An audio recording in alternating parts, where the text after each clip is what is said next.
Voilà, Vladimir Poutine qui s'est exprimé, qui est le numéro un russe, donc qui a pris la parole et qui explique un petit peu l'histoire de la Russie, l'histoire de l'Ukraine, qui a évoqué la situation en Ukraine qui n'a pas d'état stable, dit-il. Il évoque donc depuis déjà plusieurs dizaines de minutes la situation et on va en parler. C'est une édition spéciale, bien sûr, que nous consacrons à cette situation puisqu'il s'apprête à annoncer qu'il reconnaît l'indépendance des républiques séparatistes pro-russes d'Ukraine qui sont un des enjeux de la tension qui a existé depuis plusieurs semaines à présent. À l'Élysée, le chef de l'État en France donc, organise un conseil de défense. À Kiev, le président ukrainien a également réuni un conseil de défense. Aujourd'hui, toute la journée, il y a eu un certain nombre de réunions. Et donc, toute la soirée, nous serons mobilisés. Vous voyez avec nous donc, nos envoyés spéciaux et nos correspondants. On sera avec Bastien Auger à l'Élysée. On sera à Kiev, on sera à Moscou. Et on est en plateau avec vous, Catherine Gentil, notre éditorialiste internationale LCI. Sylvie Berman, merci beaucoup, ancienne ambassadrice de France en Russie, en Chine et au Royaume-Uni. Général Dominique Trinquant, chef de la mission militaire française auprès de l'ONU. Benjamin Haddad, qui dirige le think tank Europe de l'Atlantic Council. Et Bernard Kouchner, merci beaucoup, l'ancien ministre des Affaires étrangères. On va s'interroger évidemment sur les sanctions qui sont d'ores et déjà annoncées par l'Union européenne. On l'a appris il y a quelques instants, hein, Catherine Gentil. En fait, ce qui s'est passé, c'est que Vladimir Poutine a appelé Emmanuel Macron et il lui a dit « Je vais annoncer que je reconnais l'indépendance des républiques séparatistes d'Ukraine ». Oui, il a appelé aussi Olaf Scholz, mais il faut dire qu'on a vécu une journée complètement folle. C'est-à-dire que dans la nuit, il était à peu près 2 heures du matin, l'Élysée a envoyé un message en disant qu'a priori, il y aurait bien un sommet Poutine-Biden. On en était à se demander s'il allait se dérouler à Helsinki ou à Paris. C'était vraiment la question de la matinée. Et puis tout s'est délité. En fait, il y a commencé à avoir des rumeurs sur le fait que justement Vladimir Poutine jouait, disons, un double jeu. Et puis il y a eu ensuite la réunion qu'il a tenue avec les services de sécurité et de renseignement où une soi-disant réunion pour se renseigner et pour justement se faire une opinion sur ce qu'il devait décider concernant les régions séparatistes pro-russes dont vous parliez. Et puis la rumeur a enflé jusqu'à ce soir justement où on a su qu'il allait s'adresser à la population russe pour annoncer cette nouvelle. Et donc, il a tenu au courant, effectivement, Emmanuel Macron et Olaf Scholz, qui, je crois, jusqu'à la dernière seconde, ont essayé de lui dire de ne pas le faire, parce qu'évidemment, c'est la porte ouverte dans l'inconnu. Parce que, alors, ça avait quand même été bien orchestré par Vladimir Poutine, parce qu'aujourd'hui, justement, comme par hasard, les dirigeants, entre guillemets, des deux entités pro-russes du Donbass, lui avaient demandé à Vladimir Poutine de les reconnaître en tant qu'État indépendant. Donc, si demain... Maintenant, il demande à Vladimir Poutine de venir les libérer. À ce moment-là, ça donnera un prétexte aussi au président russe pour entrer avec ses chars et ses soldats dans la région du Donbass. Voilà, on sait qu'il y a 190 000 hommes avec des chars tout autour de l'Ukraine, une grande partie donc à la limite du Donbass, et une autre 30 000 hommes en Biélorussie qui avaient promis de se retirer, mais ça n'a pas été le cas. On va retourner tout de suite, on va aller à Kiev tout de suite, retrouver Michael Guilieu qui est envoyé spécial de TF1 LCI. Bonsoir. C'est important évidemment. Ce soir, le président Zelensky a réuni son conseil de défense nationale. Kiev était très inquiet et s'il se passe ce qui était redouté en fait. Oui, effectivement, il se passe un peu ce qui était redouté. Alors, de là à dire que c'était attendu avec certitude, c'est très compliqué à dire puisque personne ne peut vraiment se mettre dans la tête de Vladimir Poutine. Mais il y avait eu des indices. C'était quand même une journée d'escalade. Il y a eu déjà une accusation, et 2 accusations même très graves de la part de la Russie, comme quoi les Ukrainiens avaient tiré un obus sur un de leurs postes frontières, comme quoi ils avaient éliminé des saboteurs ukrainiens sur leur territoire.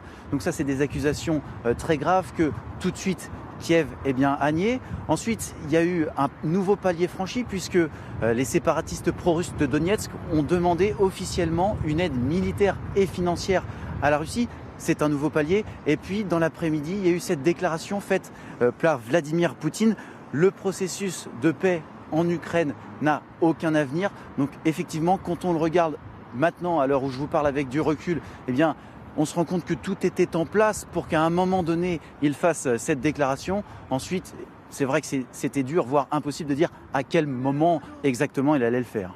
Merci Michael Guilleux. On vous retrouvera tout au long de la soirée en fonction évidemment des développements, puisque la question sera aussi de quelle façon le gouvernement ukrainien riposte, réagit, bien sûr. On peut s'interroger, je le disais donc avec vous, Sylvie Bermann, ancienne ambassadrice de France en Russie notamment, sur pourquoi ce soir alors que hier, comme l'expliquait Catherine Gentil, on avait l'impression qu'on allait arriver à une forme de sommet bipartite américano-russe, que ça commençait peut-être à s'arranger. Et puis brutalement, toute la journée, c'était des nouvelles en cascade très pessimistes. Alors pourquoi aujourd'hui, je n'en sais rien, mais jusque-là, on avait l'impression que la diplomatie fonctionnait, puisque bon, non seulement le sommet était évoqué, mais normalement, Lavrov et Blinken devaient se rencontrer les deux ministres des Affaires étrangères, pour faire court. Pour évoquer justement les perspectives d'un sommet. Sergueï Lavrov devait venir à Paris vendredi, je ne sais pas ce qu'il en sera, mais donc c'était le signe que la diplomatie fonctionnait quand même et qu'il y avait des échéances. Et également, la question des accords de Minsk et le fait de relancer les accords de Minsk avec des nouveaux textes sur le plan politique avait été évoqué de manière concrète. Et très récemment, à la fois dans les réunions en format Normandie, c'est-à-dire France, Allemagne, Ukraine, au niveau des conseillers, il y avait quand même des perspectives. Donc pourquoi ce soir? Je dois dire que je ne le sais pas. Déjà, peut-être une première réaction aussi, Bernard Kouchner. Quand vous entendez cela, vous aviez vécu la Géorgie avec la Russie de Poutine. On a eu la Crimée ensuite. Et maintenant, on a ces deux républiques qui sont annexées quasiment de fait par Vladimir Poutine. Donc, quelle réaction? Est-ce que ce comportement personnel de Vladimir Poutine imprévisible est finalement une surprise ou pas du tout? Non, pas du tout. Et je crois que c'était écrit, que nous le savions, que les procédés sont toujours les mêmes. Ils sont brutaux apparemment. En fait, ils sont calculés de longue date. Tous les conflits gelés vont subir le même traitement, je crois. Anciennement gelés. Et c'est sa façon de les dégeler. On peut, dans les détails, trouver étonnant qu'il continue qu'il se prête à cette manœuvre de dernière heure quand même, diplomatique certes, mais tardive. Il y a 8 ans que cette guerre existe entre les républiques qui maintenant, je ne sais pas si elles seront reconnues, parce que nous n'avons pas entendu. Non, il est en train. Enfin, on sait qu'il va le dire. Là, il est en train mais il ne l'a pas dit pour le moment. D'expliquer aux Russes pourquoi il va le faire. Il est en train de dire que l'Ukraine est dans une impasse, que l'Ukraine n'est pas un État stable. Ça, j'ai entendu. Et que l'Ukraine est d'une forme de colonie américaine. Donc, il essaye d'expliquer ça. Et il a, dans cette. Juste la forme, pardon, mais c'est très peu solennel, cette intervention, non, Général Trinquant? Oui, moi, ce qui me frappe, c'est les logiques complètement opposées. Le président Poutine a fait un cours d'histoire à la population russe ce soir, en revenant sur les racines, sur la création de l'Ukraine, sur l'impossibilité d'avoir une Ukraine indépendante, etc. Enfin, il est dans le temps long, et comme ça me rappelle étrangement, je le disais tout à l'heure à Monsieur le Ministre, ce qu'on vivait avec les Serbes en Bosnie-Herzégovine, où ils vous racontent l'histoire depuis le Moyen-Âge et vous justifient leur réaction actuelle. Alors que nous sommes sur l'histoire courte, et qu'on dit, attendez, l'Ukraine, il y a des frontières, c'est comme ça, et on ne les discute pas. Vous voyez, on parlait des conflits gelés. La Transnistrie, plus personne n'en parle. Ça a été reconnu dans les années... Nous en parlerons bientôt. Ça a été reconnu dans les années 90. Rappelez-nous exactement où c'est quand même. C'est entre la Moldavie et l'Ukraine. C'est ça. Et là, en fait, la grosse différence, c'est que tout le monde se mobilise auprès de ce sujet-là, alors que la Transnistrie, il n'y a pas grand monde qui s'est mobilisé autour de ce sujet-là. Voilà, l'Ukraine est un régime fantoche. Il n'y avait pas grand monde qui se mobilisait avant, et c'était l'Ukraine. On va aller à l'Élysée tout de suite. Et je précise que le Vladimir Poutine vient de dire que l'Ukraine est un régime fantoche, donc il continue évidemment ses critiques extrêmement vives contre l'Ukraine pour expliquer sa décision. Bastien Auger, vous êtes à l'Élysée, et le président Macron a réuni un conseil de défense nationale. Le président Macron qui était sur le front, entre guillemets, diplomatique depuis des semaines. qui pensait avoir peut-être obtenu un bon résultat, mais qui ce soir est quand même démenti à cause de cette imprévisibilité, de cette explication que est en train de nous donner Vladimir Poutine.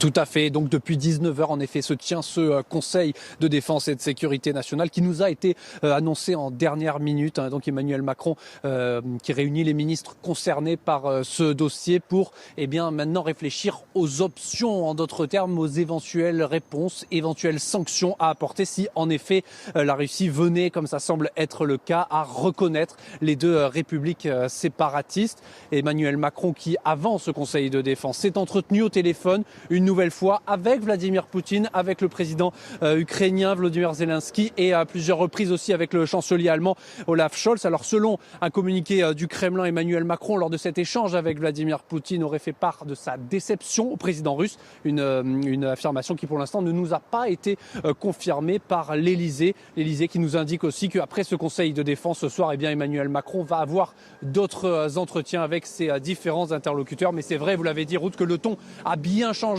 depuis ce matin. Ce matin encore, l'Elysée essayait de nous expliquer qu'Emmanuel Macron, que la France compte continuer ses efforts diplomatiques avec l'espoir de pouvoir dire qu'ils étaient à l'origine d'une éventuelle rencontre entre Russes et Ukrainiens et entre Russes et Américains, pardon. Là, vous le voyez, le ton est totalement différent du côté de l'entourage du chef de l'État. Merci Bastien. Évidemment, avec vous, nous revenons sur cette réunion et sur des conclusions éventuelles de cette réunion. Benjamin Haddad, vous étiez en Ukraine il y a peu de temps. C'était effectivement craint. Alors, est-ce qu'on peut comprendre exactement ce qui se passe? C'est-à-dire, ce sont deux régions à l'est de l'Ukraine qui sont en fait déjà en quelque sorte détenues par les séparatistes russes. Et il y a une ligne de contact avec le reste de l'Ukraine. On va voir des cartes. Qu'est-ce que ça change en fait ce soir? Bon, en 2014, effectivement, on avait vu le conflit à la suite du mouvement de Maïdan. Il y avait eu l'annexion de la Crimée par la Russie. Ça, c'était la révolution ukrainienne contre le président de l'époque. Exactement. Et on avait vu la Russie apporter son soutien à des séparatistes pro-russes dans le Donbass. Donc c'est un conflit déjà qui dure depuis 8 ans, qui a fait 14 000 morts, donc en fait, qu'on peut appeler un conflit gelé, mais qui en réalité qui était assez chaud quand même pour les populations qui vivent dans la région. Mais au fond, la stratégie de Vladimir Poutine aujourd'hui, c'est un constat d'échec pour lui. Il voulait utiliser ces régions comme une sorte d'épée de Damoclès sur le reste de l'Ukraine pour essayer de geler et de neutraliser l'Ukraine, mais en fait, il a aliéné la population ukrainienne. Aujourd'hui, il y a une très large majorité de la population ukrainienne qui veut rentrer dans l'Union européenne, qui veut rentrer dans l'OTAN, alors que pourtant la porte de l'OTAN n'est pas du tout ouverte. Il n'y a aucun processus de candidature aujourd'hui de l'Ukraine à l'OTAN, mais il s'est mis à dos tous les Ukrainiens, et donc c'est une forme de constat d'échec de vouloir peut-être annexer. Alors est-ce que c'est un piège qui est tendu au président ukrainien Zelensky? C'est très intéressant la partition que joue Zelensky depuis le début. On a les Américains qui ont décidé de révéler tous les renseignements qu'ils ont sur l'imminence d'une guerre pour essayer de préempter le récit russe. Et c'est vrai qu'en fait, au final, ce qui se passe ces derniers jours correspond d'assez près à ce que prédisent les Américains depuis plusieurs semaines, au jour près en fait. Mais Zelensky... Ils avaient prévu le 16 février. Exactement. Ils avaient dit dans la semaine... Ils avaient dit cette semaine. Et ils avaient dit aussi qu'il y aurait des incidents, des provocations qui seraient montées en épingle, inventées par la Russie, comme elle le fait toujours. Exactement. Et c'est ce qui s'est passé. Alors après, aujourd'hui, Zelensky, depuis plusieurs mois, lui, au contraire, refuse toute forme d'alarmisme et de panique et dit « je ne veux surtout pas céder à une provocation, je ne veux pas tomber dans un piège ». Il a peut-être en tête d'ailleurs le précédent du président géorgien Saakashvili en 2008 qui lui était tombé dans un piège, ce qui avait justifié la guerre, l'invasion russe après. Donc il est resté très calme. Alors aujourd'hui, il est face à une situation un peu impossible, Zelensky, parce que soit il réagit à ce qui est de fait clairement une agression de la part de la Russie, et il donne peut-être un prétexte à Vladimir Poutine pour envahir et peut-être même pour pousser son invasion plus loin, puisque, on le sait, les Américains aujourd'hui mettent en garde contre une attaque contre Kiev, ce qui serait vraiment l'invasion un acte de guerre très important. Un acte de guerre, mais sans précédent en Europe depuis 1945. C'est ça. Ou alors, effectivement, il ne réagit pas, et à ce moment-là, il est humilié, et pour sa propre population, puisque Vladimir Poutine a beau dire que l'Ukraine est un État failli, c'est une démocratie avec une opinion publique, il sera en très forte difficulté. Donc il met effectivement Zelensky dans une situation très compliquée aujourd'hui, mais la seule chose qui est sûre, puisqu'on a vu le ballet diplomatique de ces derniers jours, on a vu Emmanuel Macron faire beaucoup d'efforts ce week-end pour parler aux uns et aux autres, c'est que là, Vladimir Poutine ferme la porte à la diplomatie. C'est ça. Est-ce que Je peux oui, dire un mot? bien sûr. L'analyse est bonne. Mais dire que c'est une défaite de Poutine est un peu présomptueux. Oui. Je crois que c'est plutôt dans sa politique et dans le suivi que nous connaissons dans d'autres crises, c'est plutôt bien joué. Puisque, reconnaissant, ça veut dire quoi? Ça dépend de notre réaction. Pas seulement la France, bien entendu, pas seulement l'Europe. C'est l'Europe. Et les Américains. Moi, je pense que tout ça est écrit. Bon, enfin, Mais j'expliquerai vous ça voulez si dire vous qu'en fait, souhaitez. ils nous testent ce soir. Pardon? Ils nous testent ce soir. Ils testent l'Occident, entre guillemets, ils testent l'OTAN, ils testent l'Union européenne en avançant ses pions et en attendant la réaction. S'il y a une réaction conséquente, peut-être Quelle qu'on réaction? sent... Alors, on va en parler. On va en parler, évidemment. À ce moment-là, il peut s'arrêter là. S'il n'y en a pas, il peut essayer de pousser ou il s'arrêtera. Il On s'est va jamais voir. arrêté. C'est-à-dire que- Il s'est c'est-à-dire jamais que- arrêté. C'est-à-dire que militairement, ce qu'il fait aujourd'hui, c'est facile. Oui. Il parle uniquement militairement. Les régions en question sont tenues par des séparatistes. Il peut les renforcer. Il ne franchit pas la ligne de confrontation entre les Ukrainiens et là. J'allais dire, c'est facile. L'option de Kiev, moi, je ne la vois pas. Non. Honnêtement, je ne la vois pas. L'armée ukrainienne n'est plus ce qu'elle était en 2014. Elle s'est renforcée en équipement, en entraînement. La cohésion de la population est là et il l'a provoqué un petit peu. Bien sûr. Donc pour lui, ça serait un coup extrêmement difficile à jouer d'aller jusqu'à Kiev. Alors que là, militairement, il joue un rôle facile. Après ça, c'est effectivement le jeu des Comment sanctions, allons-nous réagir? etc. Alors, on va retrouver Dominique Moisy, qui est Il ira pas, géopolitologue, qui est avec nous en duplex. Bonsoir, Dominique Moisy. Pour vous, Bonsoir. on s'était déjà parlé, vous étiez sur ce plateau il y a quelques jours avec nous, et vous craigniez vous étiez inquiet sur cette réaction russe qui était ralentie par les efforts diplomatiques. Mais ce soir, vous dites que ça s'est passé, que c'était prévisible et qu'on n'a pas pu l'éviter. Oui, tout à fait. Je crois que le calendrier, les Russes ont attendu la fin des Jeux Olympiques. Une bonne grâce faite à leurs nouveaux alliés chinois. Mais aujourd'hui, on voit très clairement qu'ils nous ont menés en bateau, nous occidentaux, depuis de très longs mois. Ils réalisent ce qu'ils avaient décidé de réaliser, c'est-à-dire l'extension de leur sphère d'influence. Et je pense qu'on ne peut pas exclure, hélas, le scénario le plus catastrophique, c'est-à-dire une marche des chars russes sur Kiev. Ce n'est pas le scénario le plus probable, mais ce n'est pas un scénario impossible. Ça s'inscrit dans le projet de Poutine, qui se voit comme un personnage historique, l'équivalent de Pierre le Grand ou de Catherine II. Sauf que Pierre le Grand et Catherine II élargissaient les frontières de l'Empire, lui est en train de rétablir cet empire.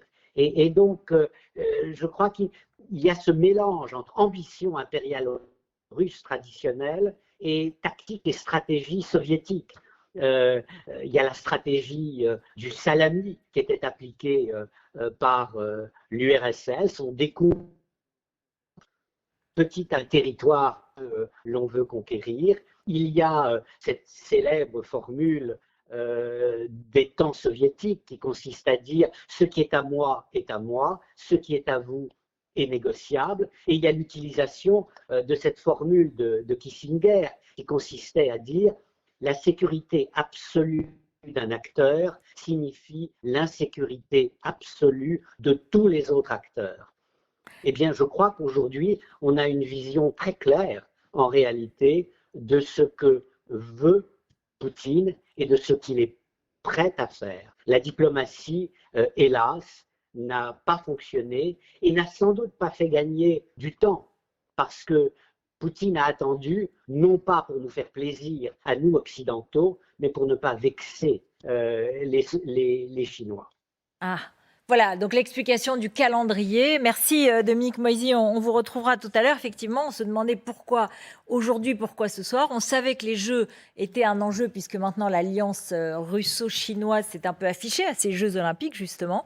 Et donc c'était une forme de politesse à l'égard des Chinois. C'est peut-être une des explications évidemment de cette action ce soir. On va aller retrouver Michel Scott qui est sur le terrain justement, qui est à l'est de l'Ukraine, à Toretsk. Bonsoir Michel Scott, donc vous êtes dans une région qui est désormais, sans doute dans les minutes qui viennent, mais on sait que ça va être le cas, reconnue par la Russie comme indépendante de l'Ukraine.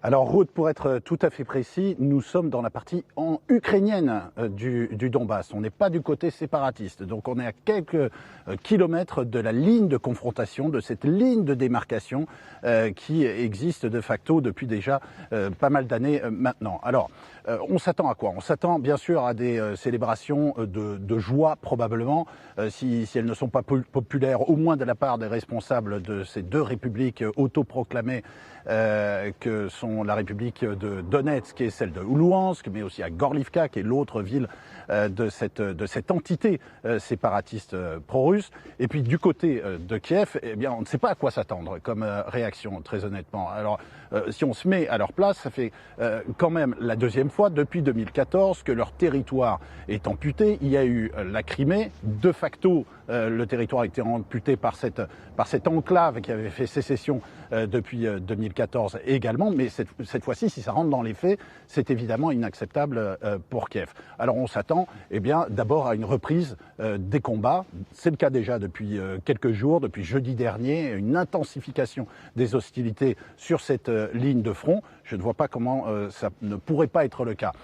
Maintenant, de ce côté-ci, chez les gens qui sont aussi du côté ukrainien du Donbass, encore une fois, tout ça c'est quand même dans un petit périmètre, mais on a senti que les sentiments étaient assez ambivalents. Honnêtement, on est parmi une population qui n'est pas la même que celle de l'ouest de l'Ukraine, et ici, franchement, on a souvent des réactions pro-russes, bien qu'étant encore une fois côté ukrainien, et je ne suis pas sûr qu'on aura des réactions très négatives quand on interrogera les gens demain. Alors maintenant, qu'est-ce que ça veut dire tout ça? Nous, on entend deux hypothèses ici. N'ayant pas obtenu satisfaction sur la non-extension de l'OTAN, Vladimir Poutine devait obtenir quelque chose. Donc à minima, ou en tout cas s'offrir quelque chose. À minima, c'est cette proclamation. C'était l'une des hypothèses, encore une fois, c'était un des scénarios, c'est cette proclamation unilatérale de l'indépendance du Donbass. On voit ça courir depuis quelques jours. La Douma a réclamé il y a quelques jours, par un vote, cette décision de la part de Vladimir Poutine. Donc c'est quand même un gain à minima par rapport aux buts recherchés au départ, qui sont quand même beaucoup plus vastes, la non-extension de l'OTAN à l'Ukraine et ailleurs en Europe de l'Est. L'autre hypothèse, c'est que c'est l'une des provocations qu'on attendait, provocation ultime, censée déclencher la guerre. Et la guerre de grande envergure, et les chars à Kiev, et tous les scénarios qu'on peut évoquer ici. Il y en a d'autres, le blocus d'Odessa, une invasion par la Biélorussie, par Kharkiv, ou tout simplement ici par l'est de l'Ukraine. Alors ça, évidemment, on va le voir dans les toutes prochaines heures, j'allais dire dans les tout prochains jours, mais la première réaction qu'on attend, c'est celle de Kiev. Et est-ce que Kiev va être soutenu par l'Europe, par les Occidentaux? Est-ce qu'on va décréter ça comme absolument inacceptable?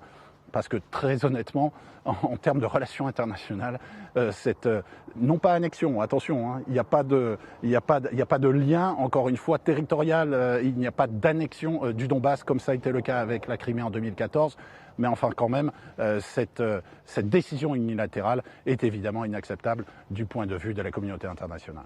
Merci Michel Scott. On vous retrouve bien sûr tout au long de la soirée pour essayer de mieux comprendre ce qui est en train de se passer.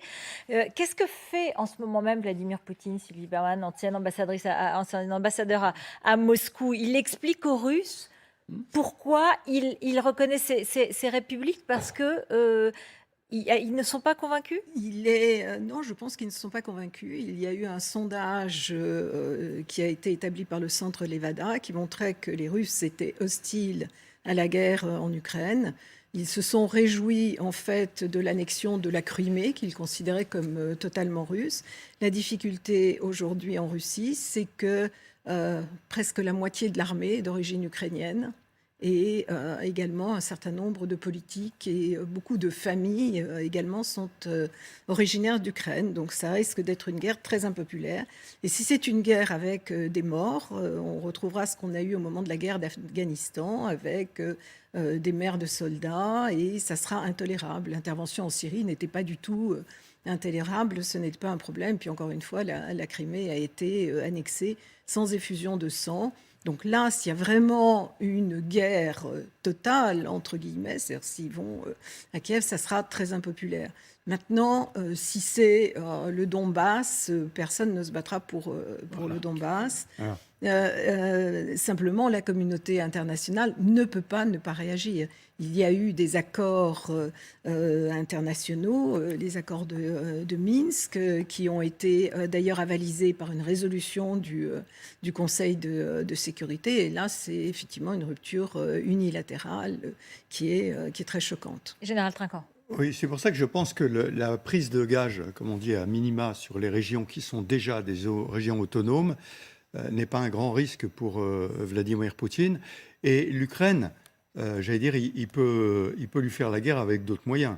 Avec le cyber, en coupant le gaz, avec des tas d'autres moyens. L'économie. Il y a eu des attaques massives, des cyberattaques massives la semaine dernière en Ukraine. L'économie ukrainienne en prend un sacré coup actuellement.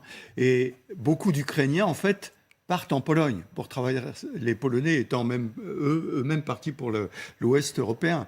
Donc c'est une autre façon de faire la guerre, en faisant partir les populations vers l'Europe de l'Ouest, en cassant l'économie ukrainienne.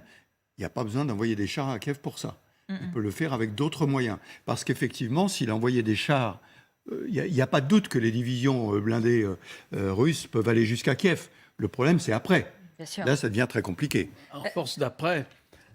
Quand même, moi, ce que je voudrais, c'est qu'on comprenne peut-être quel est le raisonnement de Vladimir Poutine. C'est ce qu'il est en train d'expliquer très longuement. Et il y a des dirigeants politiques en France, des candidats à la présidentielle, qui soutiennent ce raisonnement, non pas directement Poutine en quelque sorte, mais le raisonnement qui est de dire l'Ukraine finalement fait partie de la Russie ancienne et cette région-là en l'occurrence, et c'est normal que la Russie protège ses frontières et se protège en comparant avec le Mexique ou avec Cuba pour les États-Unis. Si c'était la même chose, et les Américains seraient très inquiets. Voilà. Oui, d'ailleurs, il avait tout de suite téléphoné aux Nicaraguayens, aux Cubains et aux Vénézuéliens, Vladimir Poutine, au début de la crise, justement pour parler avec eux et renouer des liens d'amitié encore plus solides, mais c'était surtout pour faire comprendre aux Américains qu'effectivement, pour lui, avoir l'OTAN à ses frontières, c'était aussi insupportable que pour eux d'avoir, on ne va pas revenir aux missiles de l'époque de 62, mais Cuba, bien voilà, sûr. c'était exactement la même chose.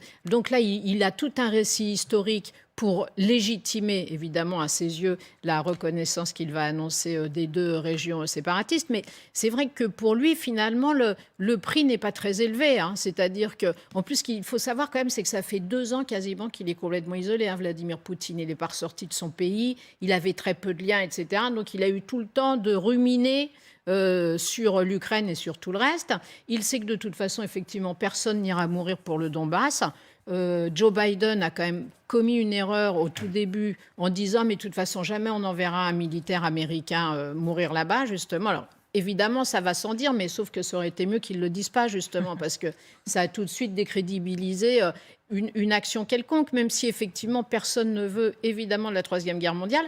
Mais donc Vladimir Poutine, il sait que ce qu'il risque, ce sont des sanctions économiques. Et il a déjà anticipé en signant des contrats avec les Chinois qui se monnaient non plus en dollars, justement, pour que ce soit plus susceptible d'une action américaine à l'encontre des contrats en question.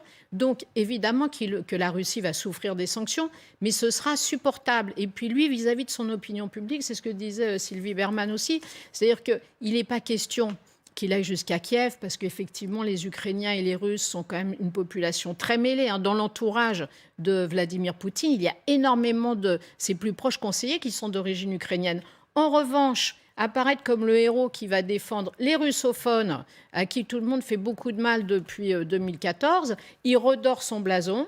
Il a quelques sanctions économiques, mais il y en a déjà, je crois, 1 millier depuis 2014 qui frappent la Russie.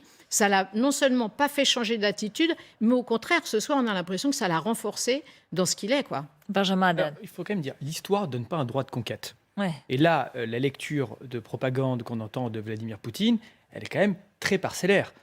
L'Ukraine, c'est vrai, une histoire compliquée, une histoire qui est faite de liens avec la Russie, qui est aussi faite de liens avec la Pologne et la Lituanie, une histoire comme la plupart des pays de cette région. Hein. C'est la géographie de l'Ukraine qui explique l'histoire, évidemment, comme pour tout. Alors il oublie de dire que les Ukrainiens ont été les premières victimes du régime de Staline et des famines organisées dans les années 30. Il oublie de dire qu'en 1991, les Ukrainiens ont voté à 92% pour leur indépendance de l'URSS, qu'aujourd'hui, si on faisait un référendum en Ukraine sur son orientation occidentale ou sur le fait d'être un vassal de la Russie, il y aurait une très large majorité, y compris probablement dans le Donbass, qui serait favorable à un rapprochement avec l'Occident. C'est Vladimir Poutine, par son agressivité, qui a perdu la Russie. Ce n'était pas un complot des Occidentaux, des Américains, qui ont perdu l'Ukraine, pardon, un complot des Américains ou des Européens. Ça commence en 2014, au moment où Yanukovych, le président ukrainien de l'époque, est mis sous pression par Vladimir Poutine pour ne pas signer un accord de libre-échange avec l'Union européenne. Ça n'avait rien à voir avec l'OTAN, on parlait juste d'un accord de libre-échange. Il y a eu le mouvement de Maïdan à Kiev, qui était favorable à un rapprochement avec l'Union européenne, qui était vu par beaucoup d'Ukrainiens, notamment les plus jeunes, comme une façon de lutter contre la corruption, comme une façon d'ancrer la démocratie dans un pays qui était encore très sclérosé. C'est ça qui a mené d'abord à l'agression russe. La question de l'OTAN, par exemple. Oui, ce soir, alors je précise qu'il vient de dire, Vladimir Poutine, il en parle toujours, que l'OTAN a mis à la Russie un couteau dans la gorge. Alors, sur l'OTAN, il faut dire les choses très simplement. Sous la gorge. Il y a eu un sommet à Bucarest en 2008 de l'OTAN, où la France et l'Allemagne, et je parle sous l'autorité de Bernard Kouchner, qui était ministre des Affaires étrangères, c'est moi pareil. En 2008, la France et l'Allemagne s'opposent à l'ouverture des négociations d'adhésion avec l'Ukraine et la Géorgie. Ouais. Le sujet n'a jamais été remis sur la table depuis. Ce qui est vrai, c'est que la population ukrainienne, depuis 2014, est devenue très favorable à l'accession à l'OTAN, mais aujourd'hui, il n'y a pas de processus. Il le sait. Donc ça, c'est une litanie qu'on a déjà vue depuis quelques mois. Il a publié il y a quelques mois un essai sur le lien historique entre l'Ukraine et la Russie. La Russie a aussi commencé à distribuer des passeports russes dans le Donbass pour pouvoir dire que maintenant ils viennent protéger leurs ressortissants. Mais il faut vraiment voir les ficelles de ce qu'on voit aujourd'hui dans le discours de Vladimir Poutine. Bernard Kouchner.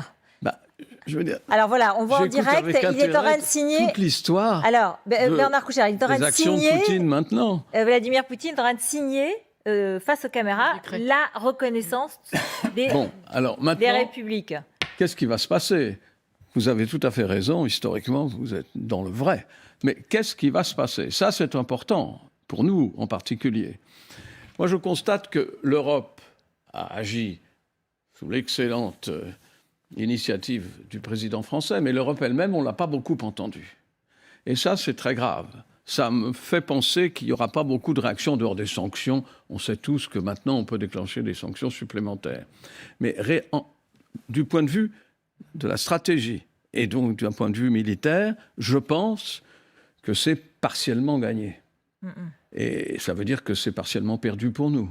Si nous avons... Vous savez, on prend... Vous dites ce soir, alors, moi la question que je me pose ce soir, est-ce que c'est un... c'est pas un problème de droits de l'homme, c'est un problème d'extension par rapport à la menace que Vladimir Poutine ressent très fortement, en tout cas il le dit. Ça veut dire que, et il l'a dit très clairement, l'OTAN est une machine à faire la guerre à la Russie. Et c'était vrai pour la Russie communiste, l'Union soviétique. Est-ce que c'est vrai maintenant ? Je ne sais pas, mais en tout cas, c'est une impression que là aussi, les Russes partagent fortement. Alors, pour l'Ukraine qui est aux premières loges, c'est-à-dire contre l'Union soviétique, la Russie actuelle, et c'est un grand territoire, ça s'est bien passé avec les pays baltes relativement, puisque maintenant, ils sont adhérents de l'OTAN, enfin, ils participent, et vraiment, c'est aussi la frontière. Alors, est-ce qu'il va accepter ça ? Je ne le pense pas. Est-ce que nous allons accepter ça ? En parole, sûrement pas. Et nous allons brandir des menaces. Pour le reste, je ne vois pas la guerre venir. Et je pense, comme le général, qu'ils n'iront pas jusqu'à Kiev. Et que ça suffira déjà comme une victoire relativement importante quand même. Hein. Voilà, c'est donc, officiel. Ils auront une protection factice, parce qu'après tout, les guerres maintenant, c'est pas seulement une question de kilomètres. Hein.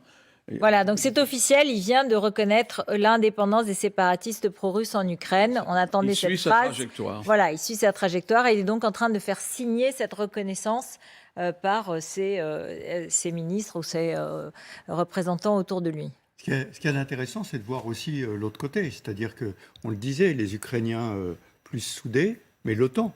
Souvenons-nous de l'OTAN mort cérébrale, souvenons-nous de Kaboul.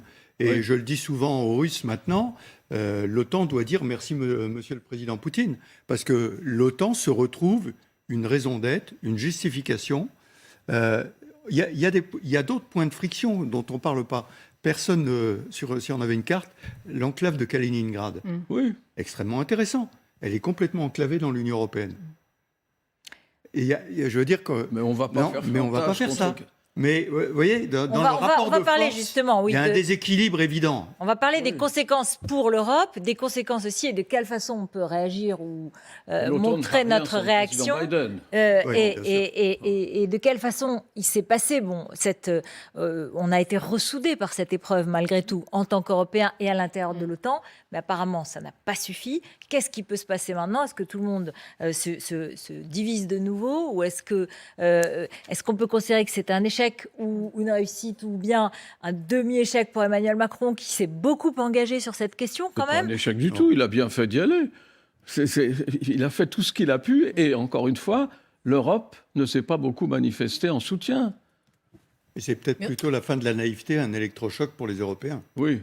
Alors, en ce moment même, Et donc, peut-être pour la construction d'une Poutine a défense signé européenne. des accords d'entraide avec ces républiques qu'il reconnaît donc désormais. Hein. Mais en fait, là, on a été ressoudés, mais pour constater notre impuissance, parce qu'en fait, Vladimir Poutine, il utilise des méthodes et une manière d'être d'un autre temps. C'est-à-dire que lui, il continue à avoir, à parler fort, à décider seul ce qu'il a envie de faire, à ne pas suivre éventuellement ce qu'il peut avoir dit dans une discussion, celle qui a duré 5h30 avec Emmanuel Macron et encore hier. Et en fait, ce sont des méthodes brutales.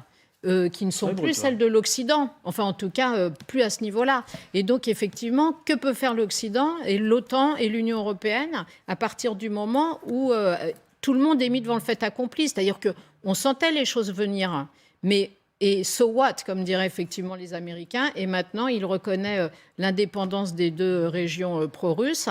Et effectivement, voilà, sanctions économiques. Mais on voit bien qu'on n'est pas du tout sur le même niveau. Donc, par définition, il y a un hiatus. Alors, si vous nous rejoignez, il est 20h42 et c'est une édition spéciale qui est consacrée à cette reconnaissance par Vladimir Poutine de l'indépendance des séparatistes pro-russes en Ukraine. C'est un événement historique qui peut être considéré comme un acte d'agression ou en tout cas la non-issue défavorable aux différentes réunions diplomatiques qui n'ont pas abouti ce soir, bien au contraire, alors que ce matin, on considérait qu'il y avait une chance peut-être de sommet entre Joe Biden et Vladimir Poutine. Cet après-midi, la journée a été pleine de déconvenues pour l'OTAN et pour les responsables européens, puisque Vladimir Poutine, après une longue intervention devant sa population, a signé, je cite, des traités d'amitié et d'entraide. Et donc, c'est une forme de reconnaissance de ces républiques en lisière de Est de l'Ukraine, qui aujourd'hui, donc, ce qui constitue aujourd'hui un camouflet très net à l'égard à la fois de Kiev, mais aussi des Européens qui se sont mobilisés, des Américains, et en l'occurrence Emmanuel Macron, qui a été leur porte-parole, un des porte-paroles. Alors, non, oui, Non, vous la dites non. diplomatie, c'est ça. Où on commence, et on a raison de toujours commencer, peut-être un peu tardif tout ça, très tardif par rapport à la guerre qui a 8 ans, mais il n'était pas dit, on n'attendait pas que Vladimir Poutine signe une déclaration pacifique Bien et sûr. amicale en une ou deux réunions. Voyons, ça prend des mois, des années.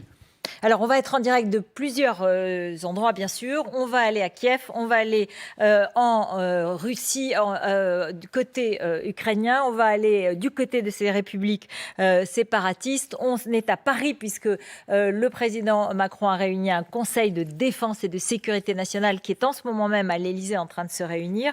Et on va faire le point sur la situation tout au long de la soirée. Benjamin Haddad. Oui, Emmanuel Macron a eu raison, évidemment, de tenter et de faire entendre notamment la voix de l'Europe, qui était un peu absente quand même au début de cette confrontation entre les États-Unis et la Russie. On a un peu l'impression quand même que les Américains, ces derniers jours, se sont résignés à l'imminence de la guerre en disant ça aura lieu tel jour, ça ira jusqu'à Kiev. Tant que la décision n'est pas prise, tant que la guerre n'a pas commencé, il faut absolument jouer la carte de la diplomatie. Donc Emmanuel Macron, d'ailleurs, il n'est pas allié en cavalier seul, parce qu'on l'a vu aussi beaucoup parler à Olaf Scholz, à Boris Johnson, à Joe Biden ces derniers jours. Donc là, effectivement, Vladimir Poutine semble vraiment montrer ses véritables cartes, c'est-à-dire fermer la porte de la diplomatie, encore qu'on verra encore ce qui peut se passer dans les prochains jours. Mais là aussi, on n'a pas les scénarios alternatifs. Peut-être qu'on l'a poussé vers un scénario plus limité que celui qui aurait pu être une invasion plus massive. Il a toujours 190 000 soldats aux frontières de l'Ukraine aujourd'hui. Exactement. On va retourner justement, on va aller à Kiev, retrouver Michael Guilleux, qui est l'envoyé spécial de TF1 LCI. Rebonsoir Michael. Donc ce soir à Kiev, à cet instant, maintenant, Vladimir Poutine vient de reconnaître officiellement les deux républiques séparatistes. Comment est-ce qu'on réagit? Est-ce que la population de Kiev était inquiète dans la journée? Et est-ce qu'il y a la crainte d'une vraie guerre, entre guillemets, qui arriverait jusqu'à Kiev? Ou au contraire, est-ce qu'on se dit c'est un acte d'autorité, en quelque sorte, de la part de Poutine, mais ça peut être endigué? Mais d'abord, si je regarde autour de moi, là, dans les rues de Kiev, pour l'instant, rien n'a changé. Peut-être que les habitants sont en train de l'apprendre au fur et à mesure, mais la vie semble suivre son cours normal, comme depuis quelques jours, et c'est ce qui nous a frappé depuis 2 jours où nous sommes arrivés. Même s'il y a ce conflit et tous ces échanges diplomatiques, eh bien, les gens, ils regardaient ça avec un peu de distance. Pourquoi? Eh bien, parce que le conflit qu'il y a au Donbass, il dure depuis 8 ans, et pendant 8 ans, il y avait eu beaucoup de sommets, beaucoup de rencontres, mais finalement dans leur vie, à eux, à Kiev, puisqu'on est assez loin de la ligne de front, il n'y a pas beaucoup de choses qui avaient changé. Donc aujourd'hui, là, certainement, ils sont en train d'apprendre cette nouvelle, mais on ne sent rien. Il n'y a pas encore eu, au niveau officiel non plus, de déclaration de la présidence ukrainienne. Donc voilà, on est dans cette zone de flottement qui arrive après cette grosse déclaration, une déclaration qui est quand même historique pour les Ukrainiens, et on attend un peu de voir ce qu'il se passe ici. Voilà, on va vous retrouver Mathieu, bien sûr. Donc je rappelle un peu ce qu'a dit Vladimir Poutine, l'Ukraine se préparait à une guerre contre la Russie. C'est un régime fantoche, une colonie américaine. La situation dans le Donbass est un point critique, donc il faut qu'on intervienne. Les États-Unis et l'OTAN ont transformé l'Ukraine en théâtre de guerre, et à l'instant, les Européens, l'Union européenne annonce qu'elle va réagir avec fermeté à cette reconnaissance de l'indépendance. Je vois le sourire de Bernard Kouchner. Et l'indépendance des régions pro-russes, Boris Johnson également dénonce une violation des accords de Minsk. Donc bon, on entend la... Moi j'ai une question. Est-ce qu'en fait on n'a pas trop dramatisé alors qu'on avait ce risque de défaite, en fait, de camoufler très important? Et est-ce qu'on a bien fait de monter les enchères si haut? Et je crois que même Volodymyr Zelensky, le président ukrainien, s'en inquiétait. À plusieurs reprises, il disait aux Américains, on calme un peu le jeu, parce qu'en fait, voilà, il est en train de le faire, et donc, et on sait très bien qu'on va pas faire grand-chose. Et donc, est-ce que c'est un aveu d'impuissance? Juste un point, Bernard Kouchner disait tout à l'heure que la diplomatie, ça prenait du temps. Oui. Il s'est écoulé 8 ans pendant lesquels les accords de Minsk n'ont jamais été appliqués. Tout le monde a ronronné un peu autour de ce sujet-là. Les Européens n'ont pas beaucoup aidé le président Macron. Je rappelle que le président Macron est favorable au dialogue avec la Russie depuis le départ, depuis le premier jour. Et il l'a dit. Et il a demandé aux Allemands, avec les Allemands, il a demandé un dialogue européen avec Poutine. Les Européens ont refusé. Il n'a pas pu le faire. Donc on a l'impression que tout ça s'est passé pendant 8 ans. Et puis d'un seul coup, on découvre, on ouvre les yeux, avec bien sûr la pression américaine qui est derrière, parce que je reviens toujours à l'OTAN, pardonnez-moi, mais c'est un très bon coup pour l'OTAN, ça. Et pour le président Biden, on regroupe tout le monde. Et donc, ça a un effet massue qui arrive maintenant, et comme vous le dites, avec une réaction qui va être de nouvelles sanctions. On va voir lesquelles. Alors, on écoute Vladimir Poutine et cette phrase donc historique et cette reconnaissance officielle de ces républiques. Le caractère offensif de ce régime qui est au pouvoir à Kiev ne change pas. Et ce régime a ses racines dans le coup d'État de 2014. Et ces politiques qui avaient choisi la voie de la violence, du sang et de l'absence de l'égalité et ne reconnaissent aucune solution à la question du Donbass, aucune solution autre que la solution militaire. Dans un contexte pareil, je suis contraint d'adopter une décision qui était attendue depuis longtemps, celle de reconnaître la souveraineté de la République de Donetsk et de la République de Lugansk. Voilà, Sylvie Berman, c'est une violation manifeste des accords de Minsk auxquels vous avez participé ou sur lesquels vous avez travaillé. Incontestablement, depuis le 1er juillet de l'année dernière, j'avais pris la présidence du groupe politique de ce groupe de contact trilatéral de l'OSCE pour justement discuter des questions de mise en place d'un statut spécial du Donbass. Et c'est vrai que depuis 8 ans, il y a eu très peu de progrès. Il y en a eu au moment du sommet organisé par Emmanuel Macron en décembre 2019, où il y a eu effectivement des zones de désengagement, où il y a eu des échanges de prisonniers, un cessez-le-feu, et l'idée de relancer les discussions sur le plan politique. Mais les positions des Ukrainiens et des séparatistes étaient trop opposées, celles des Russes aussi. Les Russes considéraient que c'était une affaire purement interne et qu'il devait y avoir un dialogue direct entre séparatistes et Ukrainiens, alors que les Ukrainiens considéraient que c'était un problème essentiellement avec Moscou et refusaient ce dialogue direct. Donc effectivement, on était un peu dans un dialogue de sourds, mais je dois dire que ces dernières semaines, il y avait quand même eu une relance et l'idée de travailler plus sérieusement sur des textes qui n'auraient peut-être pas abouti, bien sûr, mais qui auraient fait au moins gagner du temps. Auraient fait gagner du temps et faire peut-être un constat après. Mais là, effectivement, c'est une rupture unilatérale.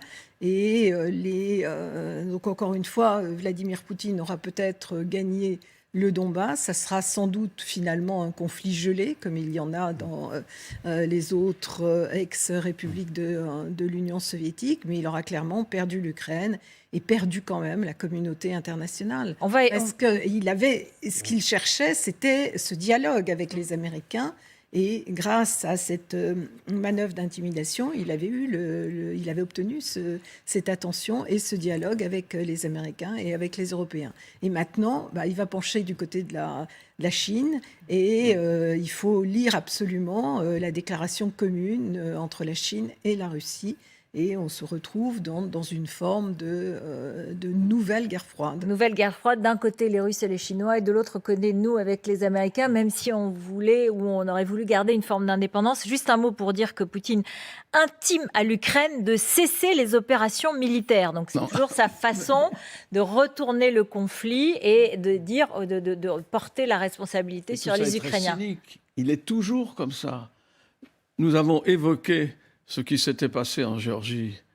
C'est vrai que Saakachvili a commis l'erreur de bombarder la nuit Tching-Valley. Bon, les gens ont fui. Mais ils ont fui où ? En Russie, qui était déjà leur allié. Qu'est-ce qui s'est passé ? Il a signé quelque chose. Nous avons, avec le président Sarkozy, nous avons discuté avec Lavrov, avec lui, etc. Et puis qu'est-ce qui s'est passé ? Rien. Il a menti. Rien n'est suivi des faits.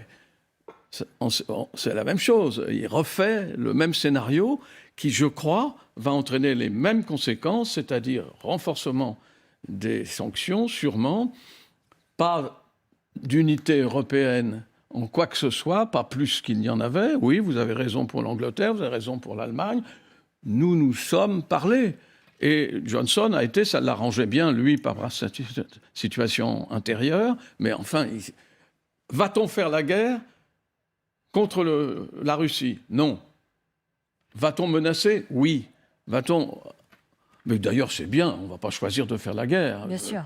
Je suis désolé, on a l'impression de défendre Poutine. Je ne défends pas du tout Poutine, certainement pas, mais il nous a habitués à cette brutalité dont vous parliez. Alors, ce n'est pas la peine d'en remettre maintenant, on ne va pas faire la guerre. On est avec Bastien Auger à l'Élysée. Bastien, la réunion du Conseil de défense est-elle terminée ?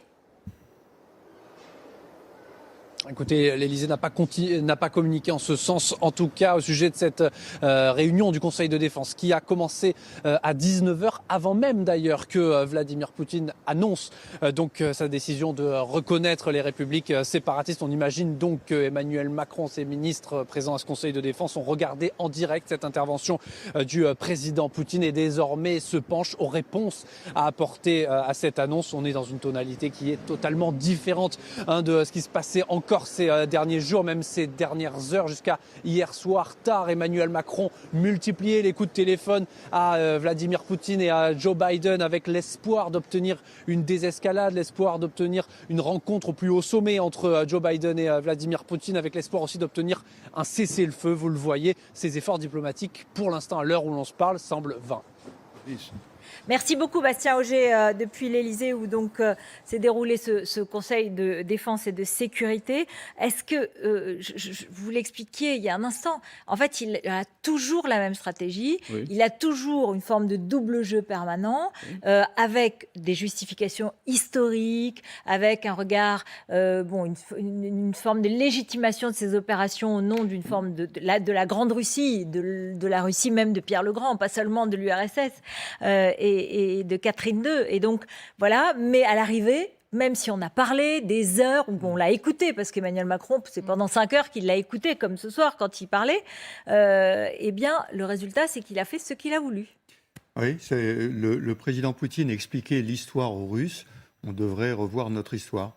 On a connu des événements un peu similaires. Alors, il ne s'agit pas, bien sûr, de l'équivalent du régime nazi, mais il y a eu exactement la même chose en 1938, quand il y a eu des menaces, et on va grignoter un petit peu, on va prendre un petit peu, et puis petit à petit, on a pris l'Autriche, on a pris les Sudètes, d'abord, l'Autriche.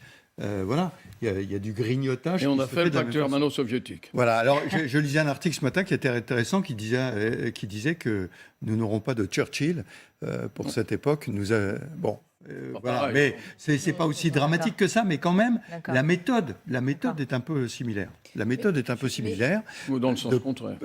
En entraînant des discussions, en mentant et en menant jusqu'au bout le plan qui était prévu. Mais alors justement, en tant que militaire, il y a 2 jours, c'est ça, Vladimir Poutine a supervisé des exercices de missiles balistiques et hypersoniques. Sûrement que ça faisait aussi partie de sa stratégie, c'est-à-dire qu'en même temps, il a montré qu'il était en avance concernant certains armements par rapport aux Américains. Donc, si tant est qu'il y en ait un qui voulait se prendre pour Churchill et décider que justement on allait quand même se battre ou faire quelque chose contre la Russie, c'était quand même un message assez fort. Bon, de toute façon, il n'en est pas question. Il n'était pas question d'aller se battre. Mais il a surligné quand même le fait qu'en plus la Russie, en termes d'armement, maintenant était supérieure aux États-Unis dans des domaines très importants. Mais comment Biden nous avait prévenu, M. Biden, le président des États-Unis d'Amérique. Il nous avait dit que l'Europe, ce n'était pas son problème pour le moment. Oui, bien sûr. Enfin, c'était tout à fait clair qu'il ne s'engagerait pas en Europe. Oui, alors écoutez juste la réaction de la secrétaire d'État à la Défense, Geneviève Darrieussecq, au micro de Paul Larue-Turou. Ce soir, il y avait une réunion de la majorité qui préparait la candidature d'Emmanuel Macron, parce que tout ça est quand même sur fond de campagne présidentielle, avec une candidature qui est reportée, retardée à cause de la situation internationale. Elle réagit très clairement, la situation est grave. La situation est bien sûr très, très tendue et que nous sommes tous à la fois inquiets, très attentifs, et particulièrement le président de la République, bien sûr. Il faut craindre une guerre en Europe ce soir. Tout est possible. Et c'est très grave. Voilà, une réaction de la secrétaire d'État à la Défense. Pour la France, il y a une double manœuvre compliquée en ce moment, parce qu'on ne parle plus du tout du Mali. Hein. Oui. Mais il y a quand même une manœuvre très compliquée, très compliquée au Mali. Et pour les Européens, que nous avions enfin réussi à faire regarder vers le sud, avec l'opération Takuba et les Européens qui commençaient à regarder vers le sud en disant il y a peut-être une menace djihadiste, qu'on nous dit c'est peut-être la réalité, la rebascule face à l'Est, qui était la menace principale pour eux depuis longtemps. Donc il y a une double manœuvre qui est un petit peu compliquée, avec le militaire parle d'une bascule des forces, un retrait du Mali, et donc des forces qui vont être moins importantes au Sahel, et l'annonce d'un probable déploiement en Roumanie. Parce que là aussi, ça va être le renforcement de l'OTAN, exactement l'inverse de ce que le président Poutine souhaitait. Alors, on va aller à New York dans quelques instants. On va aux États-Unis tout à l'heure pour avoir la réaction américaine à tout ce qui est en train de se passer. Mais en attendant, on est avec Vladimir Fedorovski, l'écrivain, l'ancien diplomate russe. Bonsoir. Merci d'être avec nous. En un mot. D'origine ukrainienne. Et d'origine ukrainienne. Voilà, comme de nombreux Russes, comme ce qu'on disait, avec cette. 30% des Russes. 30% des Russes sont ukrainiens. Et donc voilà, c'est du sang ukrainien. Je suis plus ukrainien que la majorité des membres du gouvernement ukrainien. Qui sont donc russes aussi ou qui sont... Non, c'est un mélange. Il y a des Russes, il y a des autres aussi. Mais en tout cas, ethniquement, je suis très ukrainien. Bon, alors donc, comment vous voyez la situation ce soir? En fait, qu'est-ce qui s'est passé dans la tête de Vladimir Poutine qui nous a conduit à cette déclaration ce soir? Vous savez, comme je suis écrivain, il y a quelque temps, j'ai écrit, il y a 6 mois, la rupture définitive entre la Russie et l'Occident. Et ce qui se passe aujourd'hui, c'est comme ça. Vous savez, le problème, c'est que non seulement Poutine, mais la population russe ne désire pas de l'Europe. À mon époque, quand j'ai travaillé avec Gorbatchev, 80% des Russes ont été pro-européennes. Aujourd'hui, à peine 10% sont pro-européennes. Ils pensent que l'Europe n'assume pas ses valeurs, qu'elle est en train de s'islamiser, etc., etc. Bref, il s'agit d'une nouvelle époque. Je salue Bernard Kouchner, qui était un grand combattant de la liberté, et on a travaillé beaucoup pour les rapprochements entre la Russie et l'Occident. Je tiens à vous dire, j'éprouve un sentiment d'un échec. La Russie, dans cette période, est basculée vers l'Asie. Je pense qu'on va vers une alliance militaire et économique entre la Chine et la Russie, peut-être même avec l'Iran éventuellement. En tout cas, une tension avec des répercussions majeures sur l'économie russe. Les Russes, ils vont vivre 5 fois moins bien après les sanctions, mais ils ont vécu 10 fois moins bien sous Eltsine, alors ils vont faire bloc. Derrière ça, il y aura des sanctions, le pétrole va flamber, demain il y aura la chute des actions des bourses, etc. Gaz, il sera 10 fois plus cher. Bref, les répercussions sont majeures et je suis très inquiet aussi sur le plan de tensions militaires. Franchement, les tensions militaires peuvent être majeures. Il peut aller jusqu'à Kiev? Non, à Kiev, c'est un mensonge. Les Russes ne veulent pas du tout aller à Kiev pour prendre Kiev ou guérilla. Ça, c'était... Vous savez, dans cette affaire, il y a tellement de désinformation de deux côtés. Les gens mentent et croient à leurs mensonges. Le Kiev, c'est pas vrai. Mais en revanche, la tension peut être majeure puisqu'il y aura une réponse militaire de la part de l'OTAN. Vous avez si bien dit que Poutine a renforcé l'OTAN. Vous avez renforcé Poutine avec ce qui s'est passé avec l'élargissement de l'OTAN et tout ça. Tout ça, c'est les choses. Et surtout que de deux côtés, il y a une alliance militaire et économique entre la Chine et la Russie qui sera renforcée. Peut-être la rupture définitive entre la Russie et l'Europe, c'est contre son destin, mais c'est comme ça. Et la tension majeure. On entre dans quelque chose qui est pire que la guerre froide. Merci beaucoup de cette analyse, Vladimir Fedorovski, donc écrivain, ancien diplomate russe. Amour et inspiration aux éditions Balance, c'est votre dernier livre. Merci. Bon, c'est vrai que les répercussions vont être très importantes sur l'économie, les relations diplomatiques, le continent européen qui tout d'un coup se retrouve projeté malgré tout dans un conflit majeur. On a voulu se faire croire depuis 30 ans que ce genre de choses n'était plus possible en Europe, même depuis 70 ans.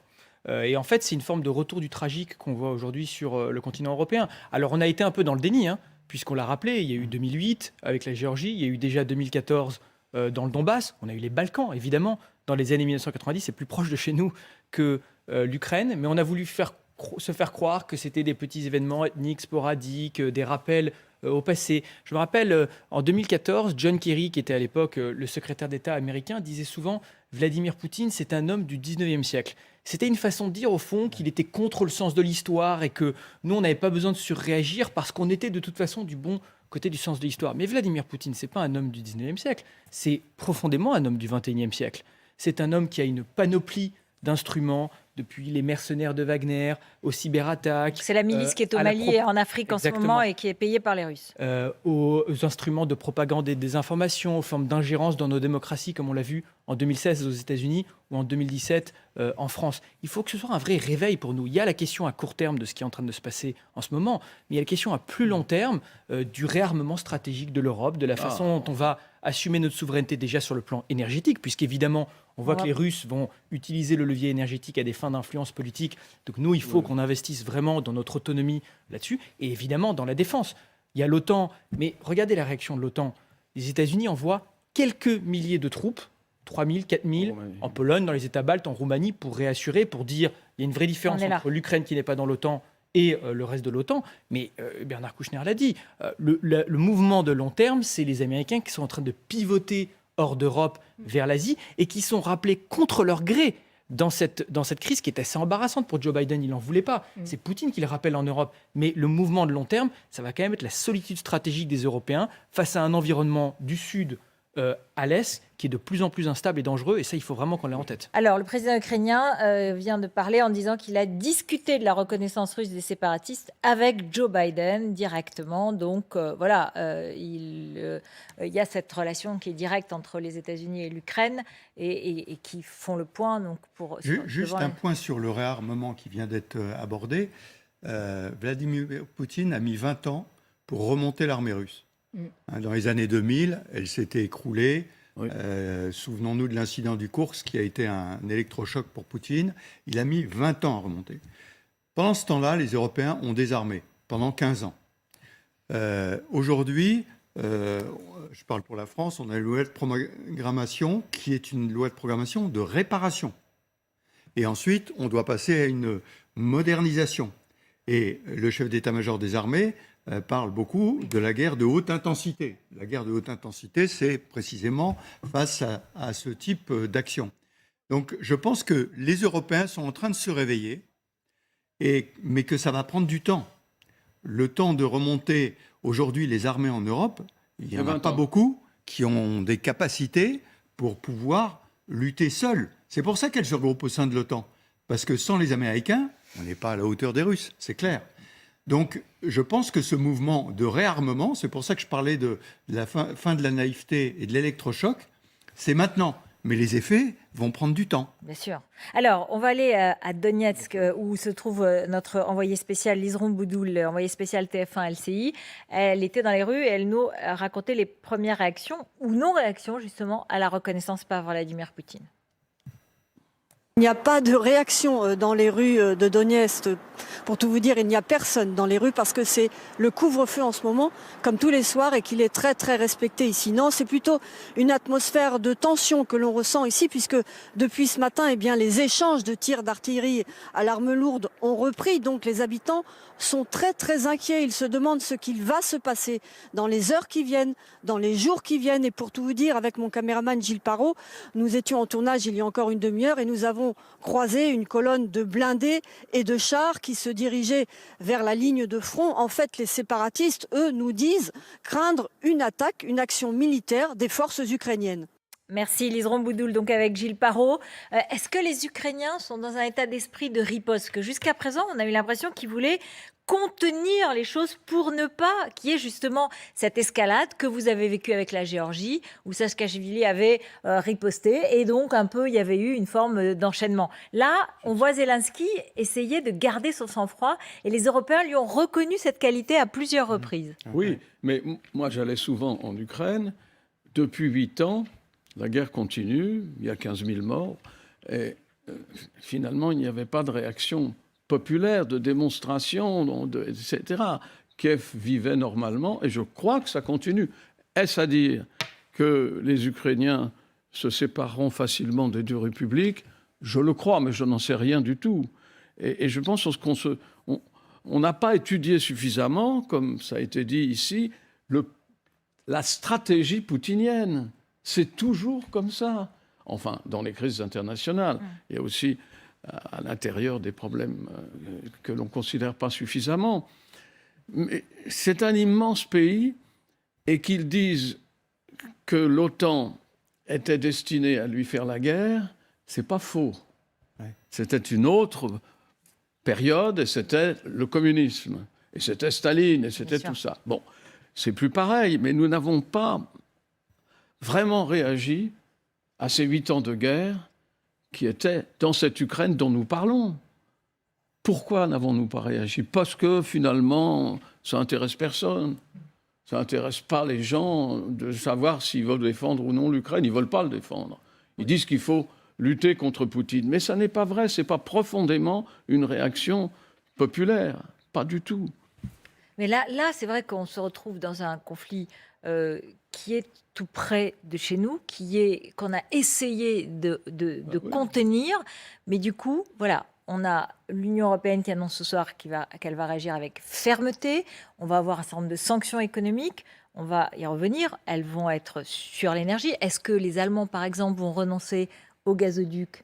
Ils ont dit oui. Ils ont dit oui. Ils ont dit Nord Stream 2. Le bras par Biden. Biden lui-même l'a annoncé à Washington quand il a reçu Olaf Scholz. Ça, c'est très important. Mais est-ce que c'était lié? Parce que ce qu'on a entendu tout à l'heure, c'était on verra en fonction de la situation la hauteur des sanctions. En gros, si ils allaient jusqu'à Kiev, on fait des sanctions maximales. Si ils s'arrêtent au Donbass, peut-être qu'on fait des petites sanctions. C'est ça? Le président Biden, il y a plusieurs jours, quasiment au début de la crise, a commis une bévue en parlant du fait que s'il n'y avait qu'une petite attaque, finalement... Une petite incursion. Moi, je pense que sur le plan du renseignement, les Américains sont assez bien renseignés. Alors, pas la date et l'heure exacte. Non, mais il faut préciser, ça veut dire que tout ce qu'ils nous ont dit depuis ces derniers jours, c'était vrai. C'est ça? Pas l'attaque sur Kiev. Ils ont annoncé mais justement... la mise en place d'un régime fantoche à Kiev, et ça depuis le mois de janvier. Donc ça, ce n'était pas... Ils ont déplacé leur ambassade. Le personnel mais ce que je veux dire, c'est que oui, mais ça fait partie de la stratégie de montée des tensions. Parce qu'il n'y avait pas de raison d'évacuer. Très honnêtement, ce qu'a déploré les conseillers américains qui sont là pour conseiller l'armée ukrainienne et qui s'en vont, c'est un vrai scandale. Alors, on va aller justement, on va réécouter Vladimir. On va réécouter Vladimir Poutine et on va aller aux États-Unis. Stratégie de monter en tension. Alors, on va réécouter Vladimir Poutine et on va aller aux États-Unis retrouver notre correspondant sur place. Le caractère offensif de ce régime qui est au pouvoir à Kiev ne change pas. Et ce régime a ses racines dans le coup d'État de 2014.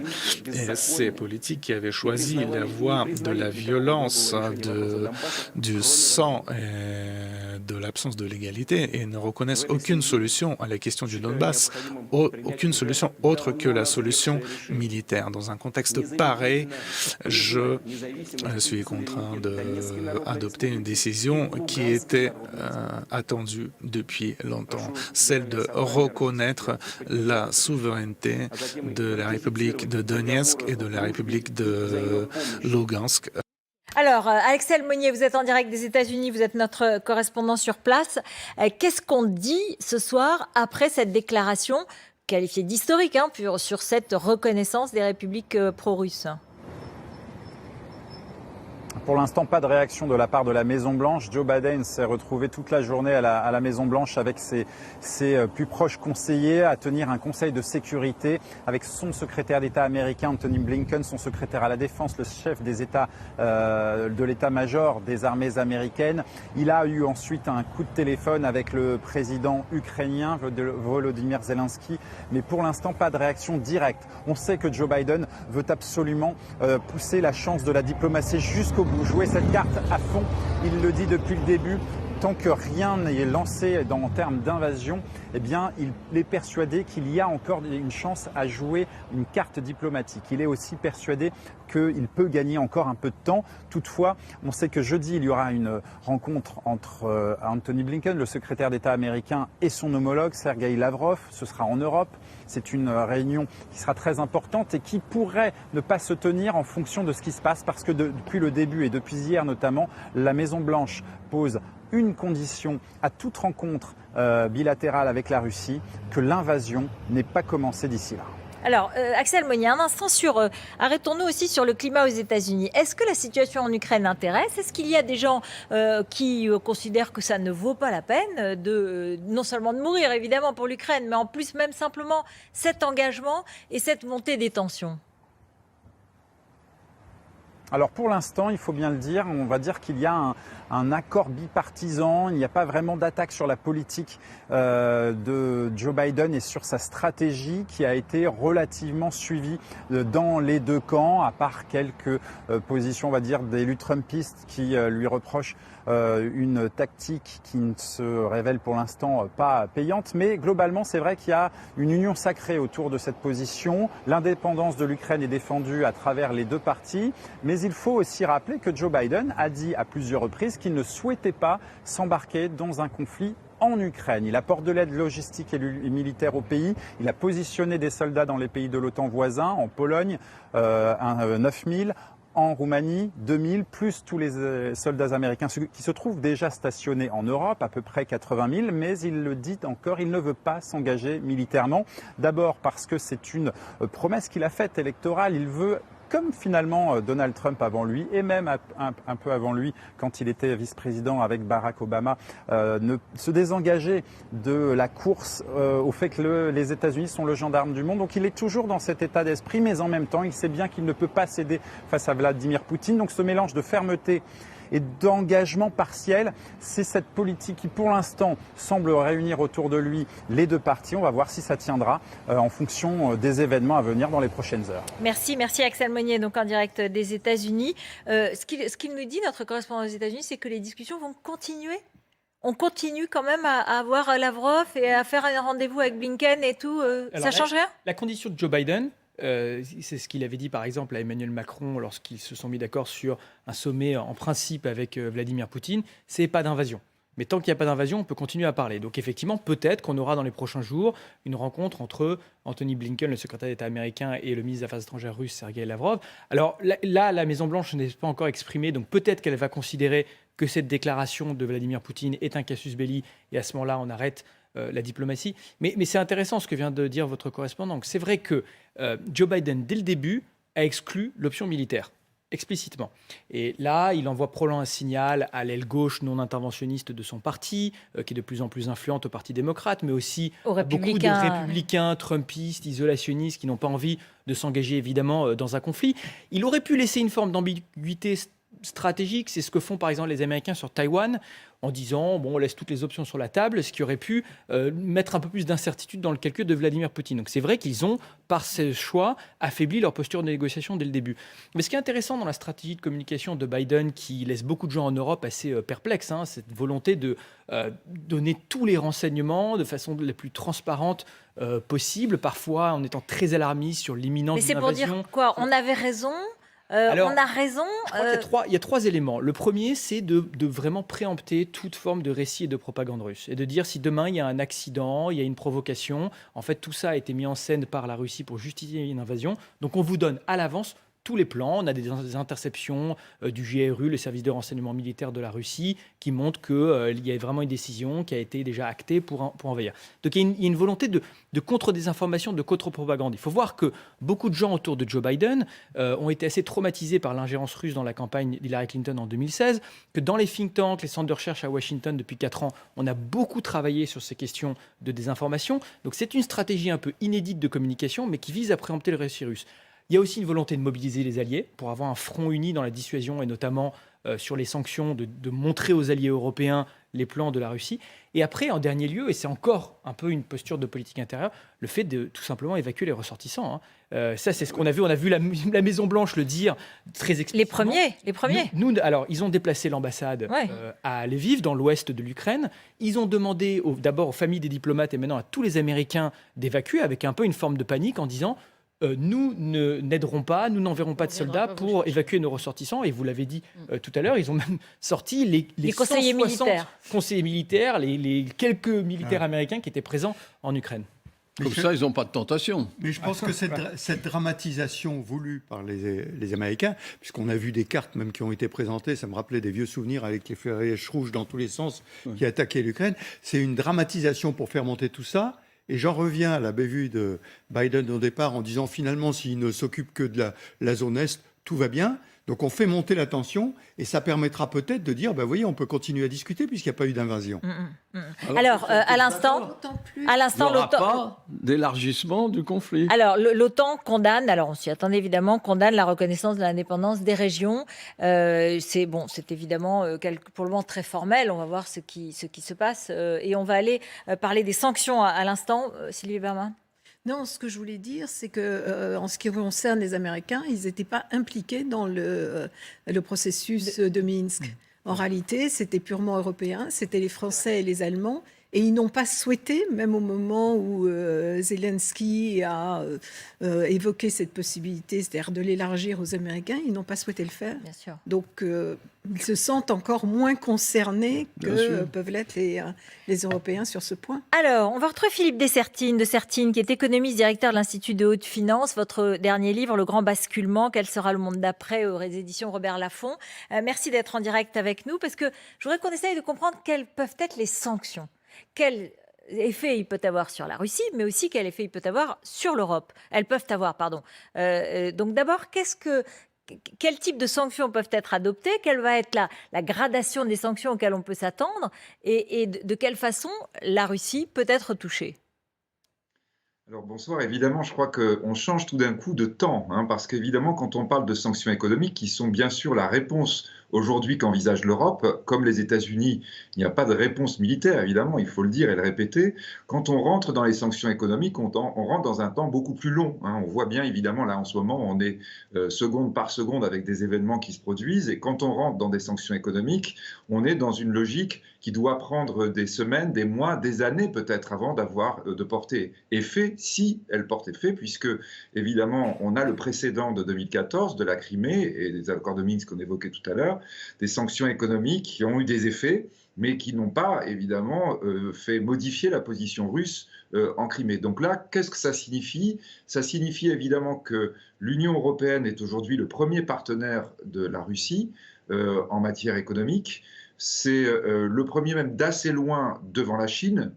Lorsque l'on regarde à l'intérieur de l'Union européenne, le premier pays, c'est l'Allemagne, et on comprend évidemment l'importance dans la négociation de l'Allemagne. Le deuxième, par rapport à peut-être quelque chose qu'on n'attendrait pas, ce sont les Pays-Bas, qui sont également très présents. Et donc, ce sont des pays qui vont dire, dans ces conditions, on va interrompre, on va modifier, on va réduire énormément les échanges commerciaux que nous avons avec la Russie. Alors, comme vous le dites, évidemment, ça veut dire que c'est bilatéral. Ça veut dire que peut-être nous n'achetons plus de ce que produit la Russie. La Russie est très, très excédentaire dans son commerce extérieur. Elle a eu l'année dernière un commerce excédentaire de quasi 200 milliards. Nous, vous voyez, en France, on a eu un déficit de 85 milliards, alors que la Russie est un pays économiquement beaucoup plus petit que la France.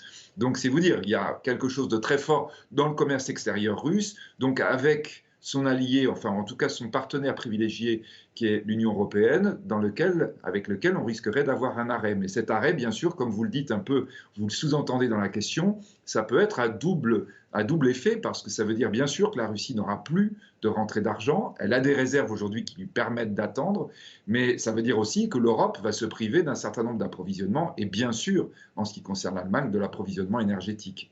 Oui, et puis nos producteurs qui exportaient vont aussi avoir une conséquence directe de l'absence de cette exportation. On est en campagne électorale présidentielle et on peut imaginer qu'un certain nombre de candidats peuvent aussi évoquer le fait qu'on prend ces sanctions, mais qu'elles nous sanctionnent un peu aussi, d'une certaine façon.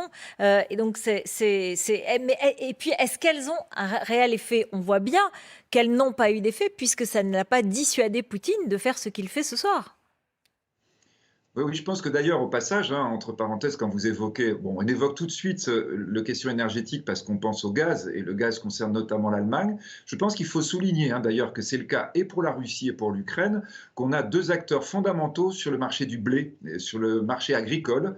Donc là, on peut avoir des conséquences qui pourraient être des conséquences très concrètes pour chacun de nous, c'est-à-dire des conséquences, par exemple, sur le prix du pain, parce que ça peut faire monter assez vite le prix du blé sur les marchés mondiaux. Donc ça, ce sont des éléments, je dirais, qui effectivement effectivement, quand vous les évoquez du point de vue politique, ne sont pas forcément faciles à gérer sur le plan interne. Ensuite, évidemment, la question, c'est savoir jusqu'à quel point ces mesures économiques peuvent avoir à terme un impact sur la Russie. Et là, il faut être très clair. L'idée des Européens, c'est avoir un impact et sur la population russe et éventuellement sur l'environnement politique de Poutine, c'est-à-dire d'avoir en interne des pressions qui feraient que finalement la Russie aurait trop à perdre, et en particulier un certain nombre d'appuis de Vladimir Poutine au sein du pouvoir. Il faut toujours évidemment se rappeler que la Russie n'est pas un pays uniquement monolithique avec une seule personne et que Vladimir Poutine a besoin notamment de ses alliés économiques. Et là, pour le coup, d'ailleurs, les mesures que veulent prendre la Grande-Bretagne, et on sait là pour le coup aussi qu'en 2014-2015, ça a été plus compliqué, le fait d'avoir laissé un certain nombre de milliardaires russes prospérer au Royaume-Uni et utiliser le Royaume-Uni comme base financière, cette fois-ci semble effectivement quelque chose sur lequel les Anglais vont revenir. Ce n'est pas encore complètement sûr, mais il semble bien qu'on va avoir des éléments de ce genre. Je pense que l'espoir des Européens de ce point de vue est d'influencer d'une certaine manière, on va dire, l'environnement politique de Vladimir Poutine en Russie. Et ça, évidemment, c'est quelque chose, là, il faut le dire aussi, on n'aura pas probablement l'information sur BFM demain, c'est-à-dire que ça va prendre du temps. Oui. Merci beaucoup pour cet éclairage, Philippe de Sertine, Sylvie Bermann et Bernard Kouchner. Alors ça, pardon. Allez-y. Ça, je crois que c'est totalement illusoire, parce que effectivement, ça veut dire qu'on fera rien. Les Russes sont déjà victimes d'un millier de sanctions, comme l'a dit Catherine Gentil, de la part des Américains, et au contraire, ça renforce le nationalisme. L'entourage de Poutine, les oligarques que j'ai rencontrés ne sont pas heureux de cette situation-là, mais ils avaient déjà arrêté de venir dans les pays occidentaux. D'ailleurs, beaucoup d'entre eux qui ont des maisons à Londres. Oui, mais Londres, par exemple, c'est vrai que Londres a été un peu rappelé à l'ordre. Boris Johnson, on lui a dit, les oligarques russes qui ont pignon sur rue à Londres, peut-être que ça devrait s'arrêter. Il ne faut pas oublier que c'est aussi des grands donateurs du parti Tory. Mais je crois qu'ils ne vont déjà plus dans leur maison à Londres parce qu'ils ont peur de notices rouges ou d'être arrêtés. Mais ce n'est pas ça qui changera leur position. Ils sont très nationalistes. Et contrairement, je ne sais pas qui a dit tout à l'heure, oui, c'est que Fedorovski, qu'ils n'étaient pas européens. C'est pas vrai. Ils critiquent l'Europe, mais ils ont une nostalgie de leur voyage en Europe et ils se sentent européens. En Russie, les Russes, donc, vous voulez dire, oui. Là, bon, la décision politique de rupture est prise, mais ça ne les rend pas heureux. Mais c'est pas pour autant qu'ils vont faire pression sur Poutine. Ça, je crois que c'est complètement illusoire. La seule mesure économique qui pourra avoir des effets, c'est celle qui avait été évoquée, c'est SWIFT. Alors, précisons. C'est-à-dire, justement, apparemment, Vladimir Poutine a tout préparé de ce point de vue-là. Peut-être pas tout, mais c'est vrai qu'il a commencé. Parce que SWIFT, en fait, c'est un système belge. Très souvent, les gens pensent que c'est américain parce que le nom est anglais. Mais en fait, c'est un système qui permet les transactions bancaires très rapidement. Donc, si on n'a plus ça, il faut qu'on revienne quasiment à l'âge de pierre et en envoyant des mails. Et donc, c'est beaucoup plus long. Donc, effectivement, apparemment, les Russes ont déjà travaillé sur un système leur permettant... Oui, alors de substitution, c'est pas à 100%, mais en tout cas, ils ont... Et c'est là où on voit qu'effectivement, quand même, Poutine, il avait anticipé déjà énormément de choses, quoi. Durant ces 2 ans d'isolement, là, il a dû se reconfigurer le monde selon lui-même, et comprenant les sanctions, effectivement, qui risquaient d'arriver si jamais il allait aussi loin, justement, dans sa démarche vis-à-vis des pays limitrophes, il a déjà mis en place un certain nombre de modules lui permettant non pas d'échapper, évidemment, à 100% aux sanctions, mais en tout cas de continuer à faire survivre la Russie de manière aussi à ce que son peuple, qui est très résilient, ne souffre pas trop des sanctions qui vont s'abattre sur le pays. Bernard Kouchner. Non, mais j'abonde dans... Je ne veux pas être l'ami du lion. Je désapprouve complètement l'attitude de Poutine, mais elle était prévisible. Elle était même prévue.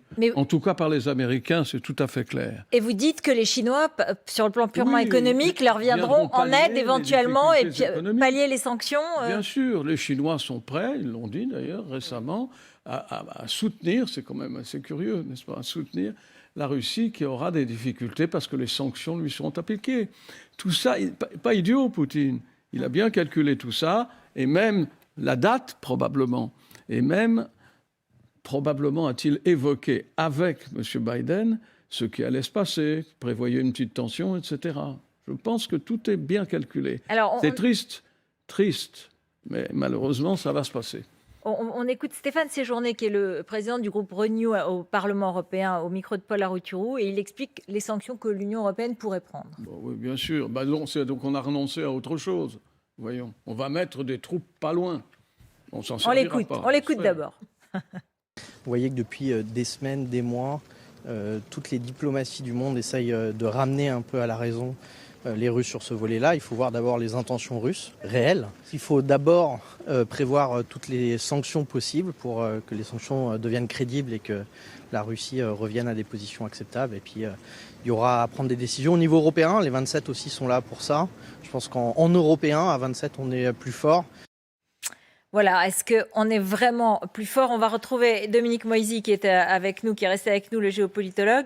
Est-ce qu'on peut croire à une efficacité des sanctions européennes et est-ce qu'on ne voit pas se dessiner en réalité bien cet axe russo-chinois, sino-russe maintenant? Et d'une certaine façon, il y a une phrase que j'ai lue tout à l'heure.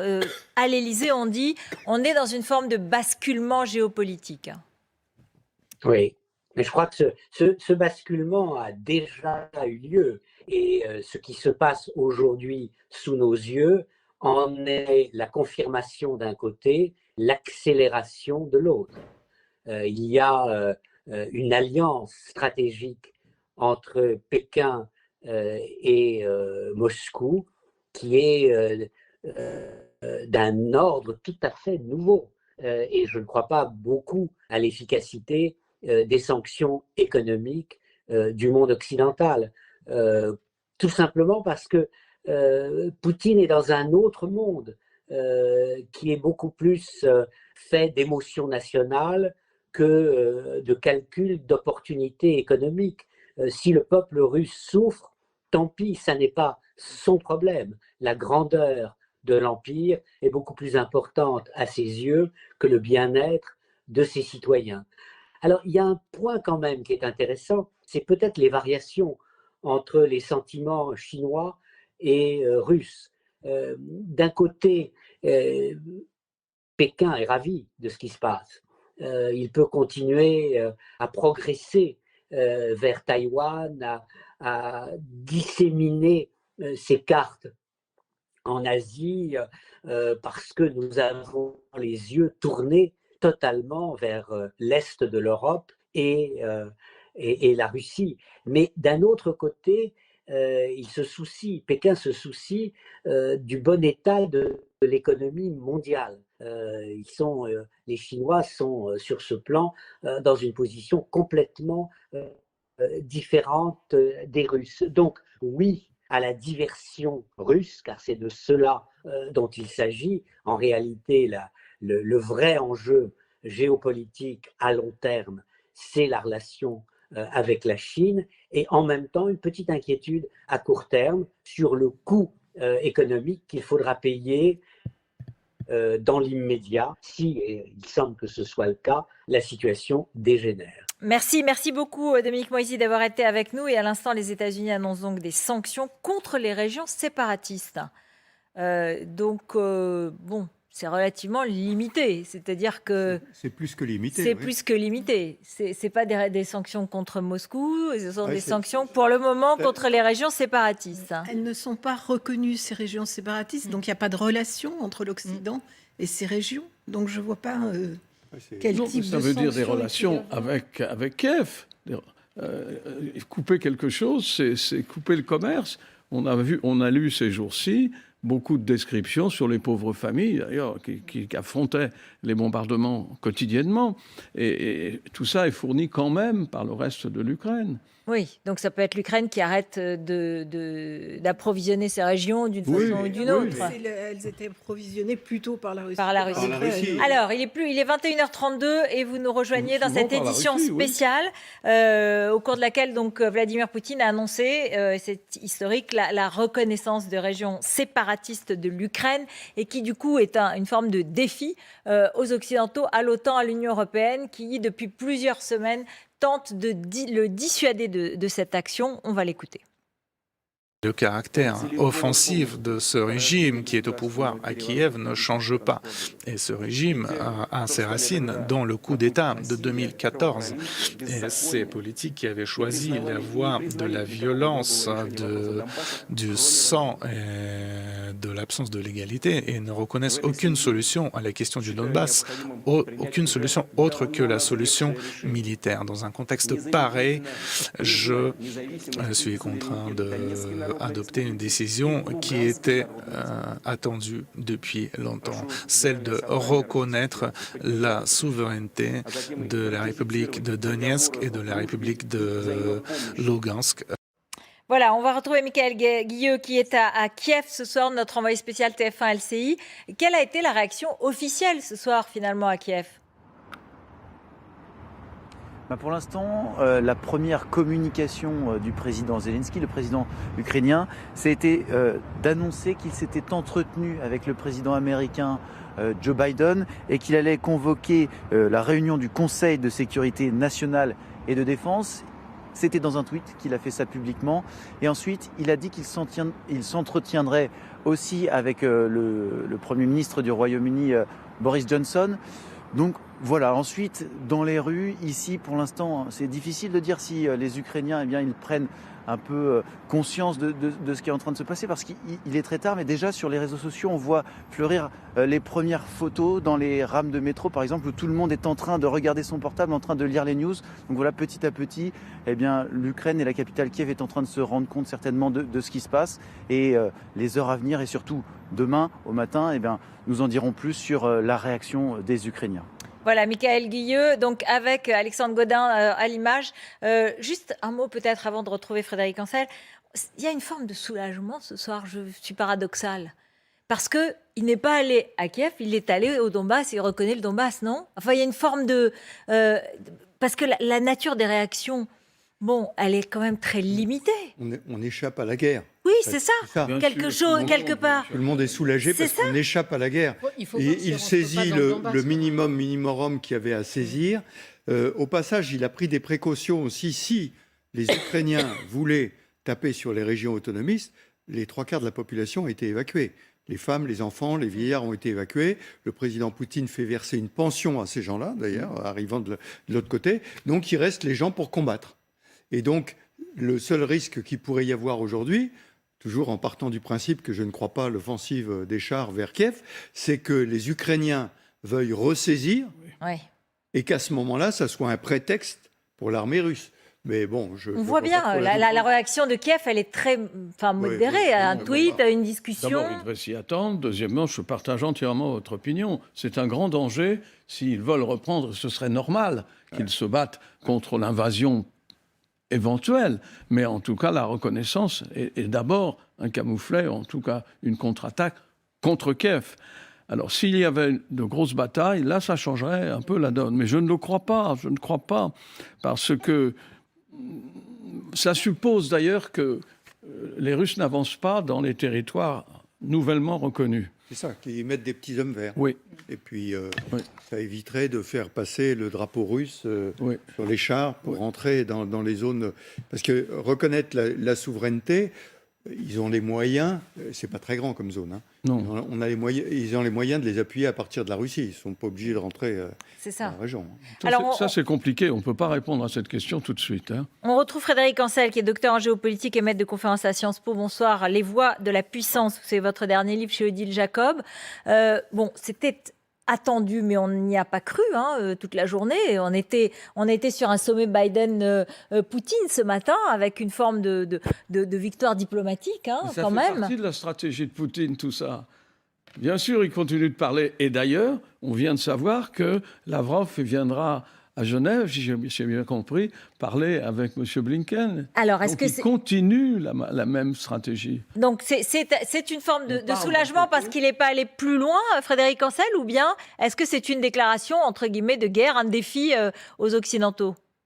Non, je suis tout à fait d'accord avec ce qui a été dit par Bernard Kouchner et le général Trinquant, c'est-à-dire qu'on évite la guerre. Votre humble serviteur indique depuis de très longs mois que la Russie ne va pas envahir en réalité l'Ukraine, d'abord parce que les gains à court et moyen terme, sachant que pour l'instant, en tout cas, le dossier de l'adhésion de l'Ukraine à l'OTAN n'est pas à l'ordre du jour.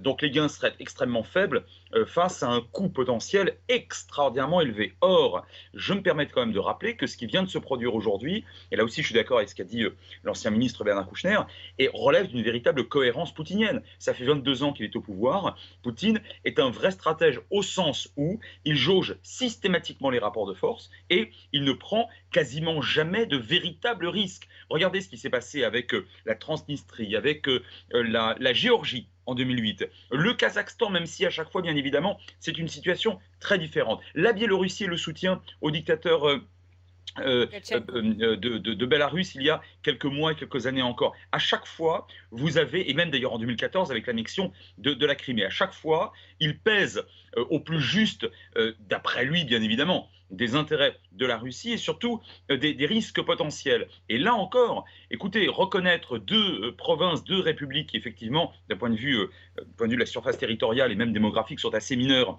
les reconnaître, elles, sécessionnistes depuis 2014, sans réellement finalement donc faire la guerre autrement que par la diplomatie si vous voulez, eh bien on reste dans cette... ça correspond à un stratagème et c'est celui d'une grande puissance pauvre. Je rappelle que le PIB de la Russie est équivalent à celui de l'Espagne. Oui. Ça signifie que la Russie craint, et Poutine le sait parfaitement, et il craint, s'il devait aller par hubris à Kiev ou plus loin encore, il craint à ce moment-là ce qui se passerait vraisemblablement, c'est-à-dire non plus seulement des sanctions, mais un véritable blocus économique, financier et technologique total de l'Occident vis-à-vis de la Russie. Il ne peut pas se le permettre, et lui, pour l'instant, ce qui l'intéresse, c'est de récupérer le plus possible, je ne dis pas l'intégralité, il ne le peut pas, il le sait, mais le plus possible de ce que fut à l'époque la grandeur et la puissance de feu URSS. À l'instant, on apprend qu'il y a donc un appel en ce moment entre Biden, Macron et Scholz. C'est la Maison-Blanche qui l'annonce. Donc en fait, cette coordination, elle continue, cette discussion, elle continue. Mais si on sait que Poutine finalement pèse ses risques et va faire, j'allais dire au minimum, il va essayer d'atteindre son objectif. Pourquoi est-ce qu'on monte autant les enchères de notre côté ? Pourquoi est-ce que on se retrouve à avoir le sentiment qu'on a perdu cette bataille avec lui ? Est-ce qu'il fallait le faire ? Pourquoi on ne l'a pas fait avant ? Posez-vous la question comme ça, puisque cette guerre dure depuis 8 ans, puisqu'il y avait vraiment un affrontement. Enfin, c'est la guerre des tranchées qui nous rappelle quand même, qui rappelle des souvenirs historiques.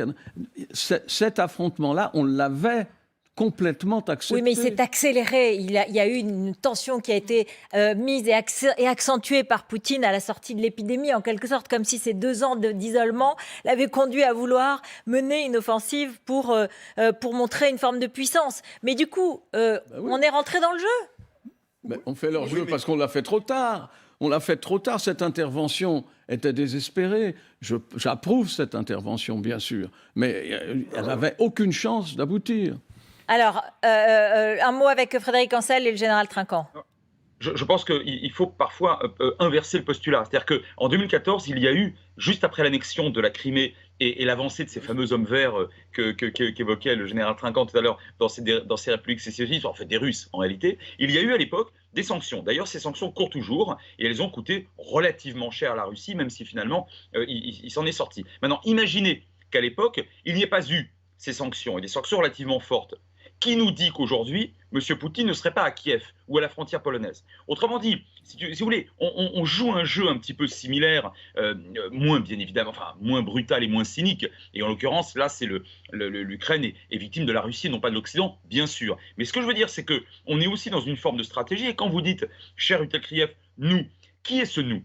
C'est l'Europe, l'Europe de la faiblesse, l'Europe qui n'est pas pour l'instant une Europe puissance malheureusement, ou est-ce que ce sont les États-Unis ? Et si ce sont les États-Unis, alors je vous le dis d'un mot, Biden a cherché depuis d'ailleurs sa campagne électorale et depuis donc bien évidemment son investiture, à placer comme axiome stratégique une OTAN revalorisée, refortifiée, après que son prédécesseur avait voulu la casser littéralement. Et cette OTAN-là, aujourd'hui, cette crise ukrainienne en quelque sorte, donne à M.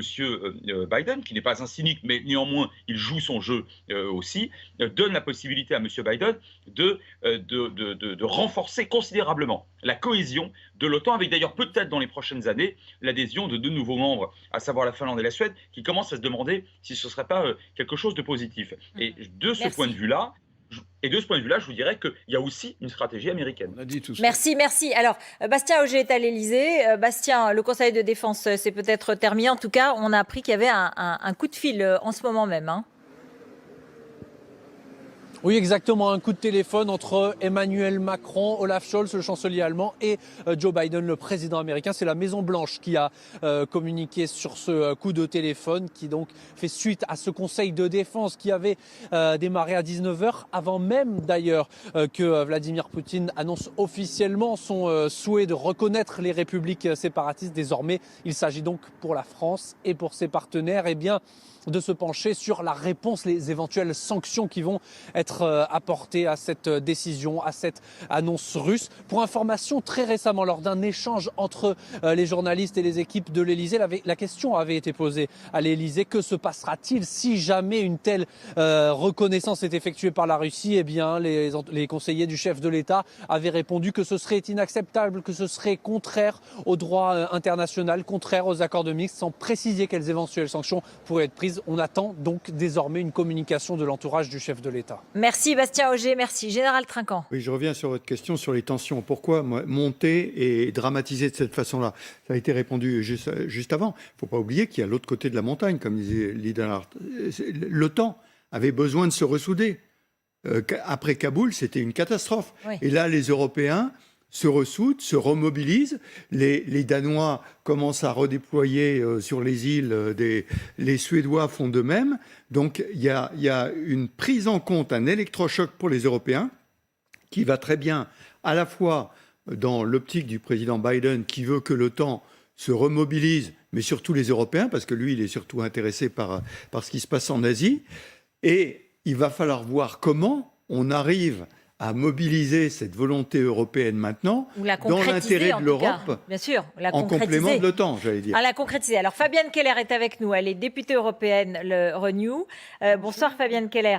Comment est-ce que cette unité européenne peut être concrétisée ce soir alors que Vladimir Poutine nous adresse à un camouflet? Alors, d'abord, Emmanuel Macron, président en exercice de l'Union européenne, a agi sur ce dossier. Il est allé en Ukraine, il est allé voir Vladimir Poutine, on s'en souvient. Il s'est coordonné avec Olaf Scholz, bien sûr les Allemands qui ont une histoire différente de la nôtre en termes de relations avec la Russie, même si les choses ont changé. Madame Merkel, née en Allemagne de l'Est, n'est plus chancelière aujourd'hui. Donc, en travaillant ensemble avec Biden, en échangeant, on voit qu'il y a un travail en commun, une concertation permanente, une addition en fait des capacités diplomatiques ça n'a rien changé. De chacun. Alors nous verrons. Nous ne savons pas ce qui s'est dit dans les différents entretiens. Nous ne savons pas quelles mesures seront prises maintenant, parce que c'est ça la question, puisque la reconnaissance de ces territoires a été actée par Vladimir Poutine, a été annoncée. La question, c'est notre réaction face à cette décision d'un autocrate, cette quasi-déclaration de guerre, puisqu'il a toujours ses troupes très massivement positionnées aux frontières de l'Europe. Et il faut avoir conscience que le sujet n'est pas seulement l'Ukraine, il y a des minorités russes dans différents pays en Europe, à l'intérieur et à l'extérieur de l'Union européenne. Donc c'est une décision, une posture politique qui doit regarder au-delà. Je pense que l'Europe de la défense, qui a fait l'objet d'un sommet il y a quelques semaines à Brest, qui prend progressivement corps, il y a une prise de conscience qu'elle est indispensable pour protéger tous les États européens et toute la souveraineté et la puissance de l'Union européenne. Merci beaucoup Fabienne Keller donc, sur cette déclaration. Peut-être Catherine Gentil, un mot, on approche de la conclusion. Oui, c'est ce qu'on voit là, effectivement, c'est que c'est une remise en question générale à la fois de l'OTAN, qui effectivement est en train de renaître, mais en même temps, pourquoi ? Puisque justement, d'un point de vue militaire, il est hors de question qu'on passe à l'action, parce que ce serait, ce qu'avait dit d'ailleurs Joe Biden dès le début, ce serait la Troisième Guerre mondiale.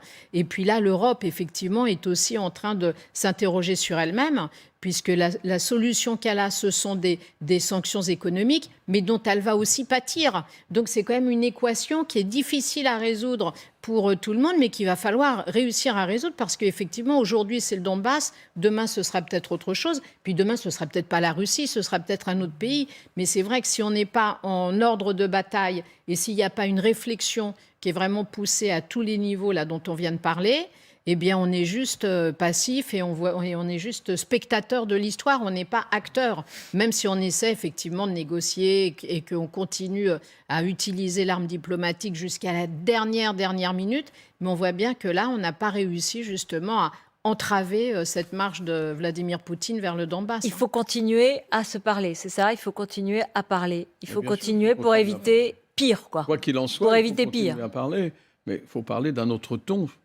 Il faut un peu prévoir.